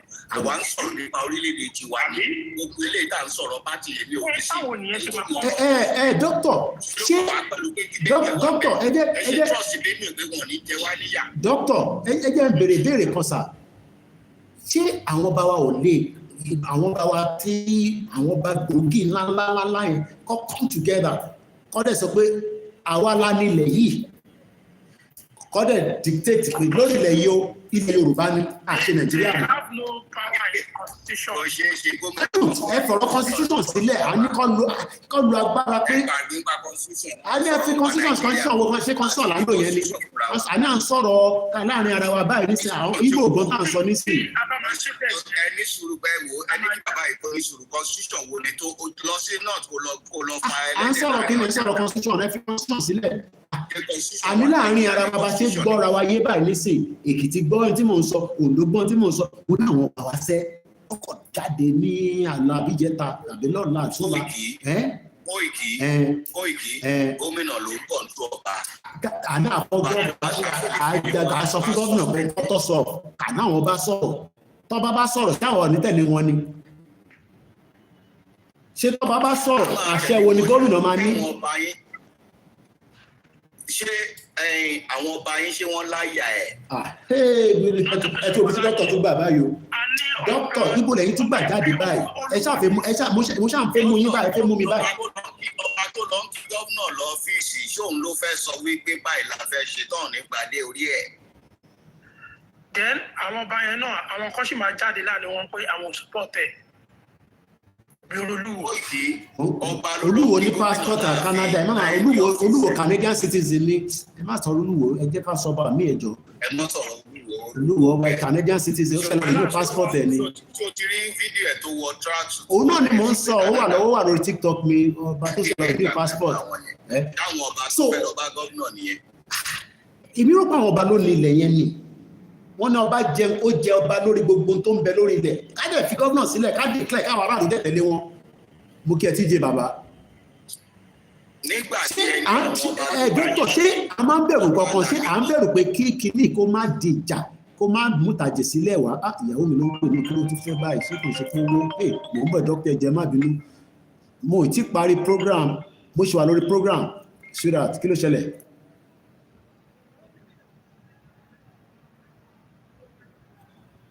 Ó náà fi lọ gbọ̀n wọn ó náà fi lọ ra nǹkan ni. Oh, okay. All right. Mo ṣe wà lórí program máa pè yín. All right. Ẹ má bínú ẹ mọ̀ pé wọ́n ní family comfort ni ẹ má bínú mo ń gbọ́ ní doctor. Ẹ wá bẹ́ẹ̀ ṣe máa rápálá wọ àárín governors forum. Ẹnu mo ti gbọ́ tẹ́sọ yẹn mo ti gbọ́ tẹ́sọ lórí rẹ̀. Kò sí ìkọ́ta lè ṣe. Wọ́n bá ń gba sálárì lọ́mọ ẹ̀ gómìnà ni o. Àní gbogbo ọba yẹn kọ́ ṣe ń gba sálárì à promise wọn pé tó bá gbalẹ̀ fún wa o. Góòlù tó ń bẹ ní gbogbo bí o eléyìí tó ń bẹ a máa fi tọ́jú gbogbo balance wa tún ṣe gbogbo everything wà okay wọ́n declare Yorùbá nation fún wa kó máa lọ. Nationalism láti bẹ̀rẹ̀ then we can follow. Bọ̀ tí regionalism yẹn ṣé Tinubu máa ṣe fọ́dún mẹ́rin ni àwa lọ àwa gbé fẹ́ lòmíì tẹ́ni tó bá wá dé yẹn tóun bá reverse ńkọ́. Mr. Saga ṣé ó possible sí wọ́n lè reverse ẹ̀. Saloma bọ́ sí ẹ̀ máa dá. Wọ́n reverse ẹ̀ ẹ̀ máa ká àbí ẹ̀mọ̀ kó mi ò gbọ́ Yorùbá dáadáa báyìí because when we keep talking about ó máa restructure ó máa ṣe rí gbogbo tí Tinubu ní nísìn if it comes back èmi ti calculated 2031 power must go back to the north. Bó wá fẹ́ lọ 2031 mo wá ní by 20 mo ń gbọ́ sà. To be honest with you gbogbo àwọn tó ṣe ń kọ lẹ́tà sí pé àwọn ní ìdí wọn Nàìjíríà àbí Dissolution àbí ẹ̀rí àbẹ́ni tí mi mọ ọkọ tó need wọ́n kọ lẹ́tà sí ìyà fún ọ̀dẹ́rán ni. Ìyà tó máa jẹ Yorùbá Ọlọ́run jẹ́ kí ìyà jẹ wá ẹ má yẹ ká máa lo àwọn ọ̀dọ́ yẹn èyí mi ò fẹ́ máa jẹ́ ká lò tó ìyà tí ń jẹ wá ọ̀rẹ́ bí kan tó pọ̀ báyìí ìyà ti pọ̀ tó jẹ wá báyìí àbí dókítà bí a dókítà ò kì í send owó sílé ìyá àwọn tó wà nílé lówó lọ́wọ́ kì í send owó sílé dókítà mọ́ǹtì dẹ̀ ti ẹ́ẹ̀lì báyìí àwọn ọmọ wọn skul òun ni ìyàwó mi wé mi nísìn pé owó àwọn kéèkù má gbàgbé pé àwọn ọmọ máa wọlé ìwé a máa ra bàtà.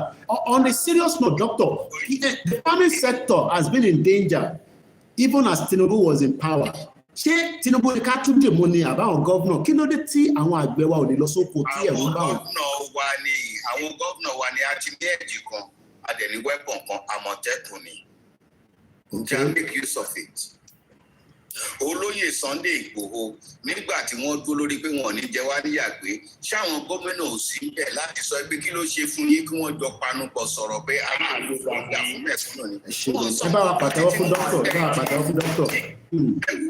Ìgbà tí àwọn ọmọ alágbèéwọ̀n wọ̀nyí tó bẹ̀rẹ̀ sí lépa ọmọ wa ǹjẹ́ àwọn gómìnà wa sọ̀rọ̀ wípé kí ló ṣe wọn ò lè sọ̀rọ̀. Kò sí tó fẹ́ associate pẹ̀lú ẹ̀ bọ́ ṣẹ́rí aníwá kọ̀ọ̀kan tó jẹ́ pé òun ló yẹ ká gùn lé lórí pọ́mọ wa ló wà ń bẹ̀ ó yẹ ká lo Àmọ̀tẹ́kùn yẹn judiciously ni òwe ní ọlọ́pàá gbó a ní ìdí àwọn bàbá yẹn. Yorùbá ní ṣọlá fẹ́ mo rí pé o ti ń pè látẹ̀ nǹkan. Yes but ìgbà tẹ́ bá sọ wípé kí àwọn Àmọ̀tẹ́kùn lọ bìkan gómìnà ló máa sọ fún un pé you have no right it's indefeasible Nigeria Fúlàní lè lọ fi ẹranko jẹko wọ́n máa kó ẹni tó bá tí ò bá ṣe olóyè Sunday Igboho ẹni tó bá lọ àtàkì díjì mi àbí tribe mi wọ́n máa tì mọ́lé ni but wọn ò lè ṣe nǹkan kan fólóyè nítorí olóyè ní báàkì wọ́n sá wọlé ni kí lẹ ibo lẹ wà lórí ilẹ̀ wa tí Buhari lépa ọmọ wa tó lè dà sígbó ẹ lè sọ̀rọ̀ ẹ lè sọ̀rọ̀ báwọn ta yọ síbẹ̀. Mo ń bọ̀ ní ẹwà lórí Facebook ma ẹja switch. Deny olóyè Igboho ọba yìí ó deny olóyè Igboho tó jọba láì tí wàá mọ gómìnà Sẹ́rí aṣèléwẹ́pọ̀n kan tá a ṣe lè bẹ̀rẹ̀ sí fi jagun tá a fi pààlà òun la àwọn Àmọ̀tẹ́kùn yẹn. Okay. Gómìnà dẹ̀ ló lè bá wa fún. Ẹ ṣé gan ni doctor. Ẹ kú àtàárọ̀. Thank you very much for the contribution. We are grateful. Iṣẹ́ a máa lọ lọ́hùn dáadáa. Ọba Elédùmarè. Ṣe rí pé bó ṣe máa ń sọ, we are all one. And mo gbọ́ ṣe rí gbogbo tí doctor sọ. Nígbà tí ọkọ̀ tí wọ́n ń sọ̀rọ̀ politics, doctor and àfẹ́ lọ ká lọ gangan yẹn gangan ló dáa. Àwọn pé doctor yìí ẹ̀rẹ̀ kọ́kọ́ bẹ̀rẹ̀ on the lighter note ẹ fẹ́ dẹ́rù bà mí. Kí lẹ sọ sà? Constitution tá a bá ń sọ̀rọ̀ constitution kan a ṣe ń sọ̀rọ̀ Nàìjíríà àfẹ́ gbọ́kàn tó jẹ́ àlò òfin kan náà. Ẹni tó bá ń sọ̀rọ̀ constitution ló máa ń bí mi nú ni wípé o ṣì ń fọ̀rọ̀ sẹ́yìn ní aláfẹ́ lọ lé àti ní constitution tiwa. Wow. Constitution tá à ń lo àwọn Haúsá ò tẹ̀lé. So ẹ ṣé bàbá mi. Thank you very much. Ẹ ṣé gan ni sir. Thank you. Ẹ ṣé gan ni. Ẹ ṣé gan ni doctor. Thank you very much. God bless you sir. Ẹ má wá gbàgbé iléeṣẹ́ wa náà ẹ bá máa náwó síbẹ̀ ní ẹ̀kọ̀ọ̀kan. TJ bàbá o ti wọlé David kọ́ ẹ jókòó síbẹ̀ látẹ̀ nǹkan bí ẹ̀ ń gbádùn doctor ni. Doctor sọ̀rọ̀ tó mọ́gbọ́n wá tó pọ̀ gan. Even at the end of it, doctor said we should have a full independent, and that is the thing that we have said to our people. Tinubu now is not in charge. If you come on Sunday, Dr. Oloso, wọ́n ní President Bola, èyí tẹ̀ ń pè láti Hong Kong, ẹ torí pé à ń ṣe Instagram náà ni bàbá dẹ̀ pa Instagram, àwọn ò ní láǹfààní àti gbọ́ wa mọ́, ẹ má bínú kọ́ọ̀lù yẹn tó ń wọlé inú ò lè gbé. Mo ń try láti switch sórí laptop ẹ̀yin tó wà lórí Facebook, àdéhùn ẹ̀ máa gbà kọ́. TJ, mo mọ̀ para tẹ máa ń gbóná bíi tèmi náà ni mo fẹ́ lè bá wọn jà ní ẹ́mbásì ní New York níjọ́ òní mo ní kùtù jẹ́jẹ́ èmi náà lèmi máa jó ti London ni bàbá kí ló ní máa jó owó kókó láfi ọmọ yìí ó máa jó ẹ tí ń gbọ́ gbogbo àlàyé tá à ń sọ látara abẹ́rẹ́ lórí farming bó dókítà wọlé dókítà kọ́kọ́ bẹ̀rẹ̀ lórí tó fẹ́ dẹ́rù bà mí mo á rí i pé ibì kan náà ní gbogbo àjọ ń lọ Tinubu bá tẹ̀ padà náà tó bá ṣe restructure ó rí ìfásí gbogbo ẹ̀ á tún gbé power fẹ́ lómi ní 2031 wàá tún rí ìfásí gbogbo ẹ̀ àtúnṣe wa padà sí square one. TJ bàbá kí lẹ máa rí sọ sí gbogbo nǹkan tí ń látàárọ̀. Wọ́n kì í ṣe gan ni bọ́dà mi mú kí gbogbo ilé mú kí gbogbo àwọn tó ti ń gbọ́ ẹni tó fẹ́ mú àgbé pẹ̀lú dókítà but lineage kankan tí mo kọ́ fẹ́ wá tákù gangan ni wọ́n tó di pé wọ́n bọ́ọ̀lẹ̀ kó ṣe pé fẹ́ tákù wọn mo láìkì nǹkan tó sọ láìkì stand wọn we need to go but ọ̀nà tó wà lẹ́yìn iṣẹ́ ti rí. Like you said, he said that Tinubu has the power to become president in the next election. But can you Tinubu he also has the power. Because the reason why you be president of that country, what only power to sign, to the pass a house, to the ask for loan. Why you can't put out the same power? Let's divide this thing for peace to reign. But doctor ní àwọn kan bá wà behind ó máa difficult fún Jagaban. These are the problems. When we are talking about power, ipò yìí ó ju anything lọ. You are the first number one president tó ti gbá gàdí ẹ lọ́wọ́. However, ẹ̀rí yìí ẹni after ṣùgbọ́n olú sọ gbogbo àti Tinubu débẹ̀ the first day during the inauguration Tinubu sọ pé subsidy is removed. So ṣe gbogbo nǹkan tá à ń sọ yìí ìwọ tó lè sọ pé o pàṣẹ nǹkan báyìí báyìí níjọ́ tó débẹ̀ gangan kí ló tó ṣe lè sọ fún house pé ẹ wá this is direction tí mo fẹ́ lọ káwọn èèyàn lè tè mọ ibi tó fẹ́ fọ́ tébù sí. ọdún mẹ́rin tó bá ṣe tán tó bá ṣe ọdún mẹ́rin ní sí tó bá ti ṣe ọdún mẹ́jọ tó bá gbé padà láìpẹ́ wá lè tẹ́ gbogbo ẹgbẹ́ yìí sọ ìgbà yìí sí wọ́n máa reverse power yẹn padà ìbọn lè reverse. Anybody tó bá gbà wá reverse power yẹn kò sọ́dọ̀ ẹ̀ kan àfẹ́ muslim àfẹ́. Bẹ́ẹ̀ni bàbá Saga. Sometimes I feel iṣẹ́ tí ní Yorùbá I feel reluctant sometimes because today máa ń jẹ́ kí n feel reluctant ní pé ìyá yóò tí tó. Mo lẹ́bí ní ìyá mi wà ní àwọn ẹgbẹ́ mi wà ní àwọn fún mi wà ní ìyá yóò tí tó my brother. Ìyá yóò tí tó say I be honest with you. Ìyá mi wà ní ẹgbẹ́ mi wà ní àwọn fún mi wà ní you know. I believe in TJ má bínú I think àwọn Oòduà láìkí in tó máa mú bí ìjà gàgídí gan kankan I don't think ó wà nínú mo rò pé ó wà nínú blood wa. Jẹ́tìrì let us be honest with ourselves ìlú ìbò tá à ń sá wáyé wọ́n ti preach violence not to ma preach humanity Wọ́n ti preach violence within their self, not to preach humanity. How long, my brother? Ẹ ṣáà kàwé 27 years of war, 26 years of democracy. Ìjọba àwa ara wa kí ni mí ní democracy náà? Àbí? Kí wọ́n ní kí náà ṣe ìjọba lé wa lórí fún ẹ̀rẹ̀ ní ká tún máa ní ìṣúná. The more we keep promoting it, the more the opposition, those who try to direct to another direction, táwọn náà ṣe kí ni wọ́n gba strategies wa. Èmi náà máa ń sọ ni bó ṣe ṣẹlẹ̀ lókè ọ̀yà sẹ́ ọlọ́run jẹ́ kó ṣẹlẹ̀ lórí ọ̀yà sẹ́. Ẹ ní pé bó ṣe ṣẹlẹ̀ ní Plateau, Benue, bó ṣẹlẹ̀ ní Zamfara. Ẹ má ẹ̀ka gbàdúrà bẹ́ẹ̀ kò dáa. Tá a bá ń gbàdúrà bẹ́ẹ̀ yẹn kò dáa.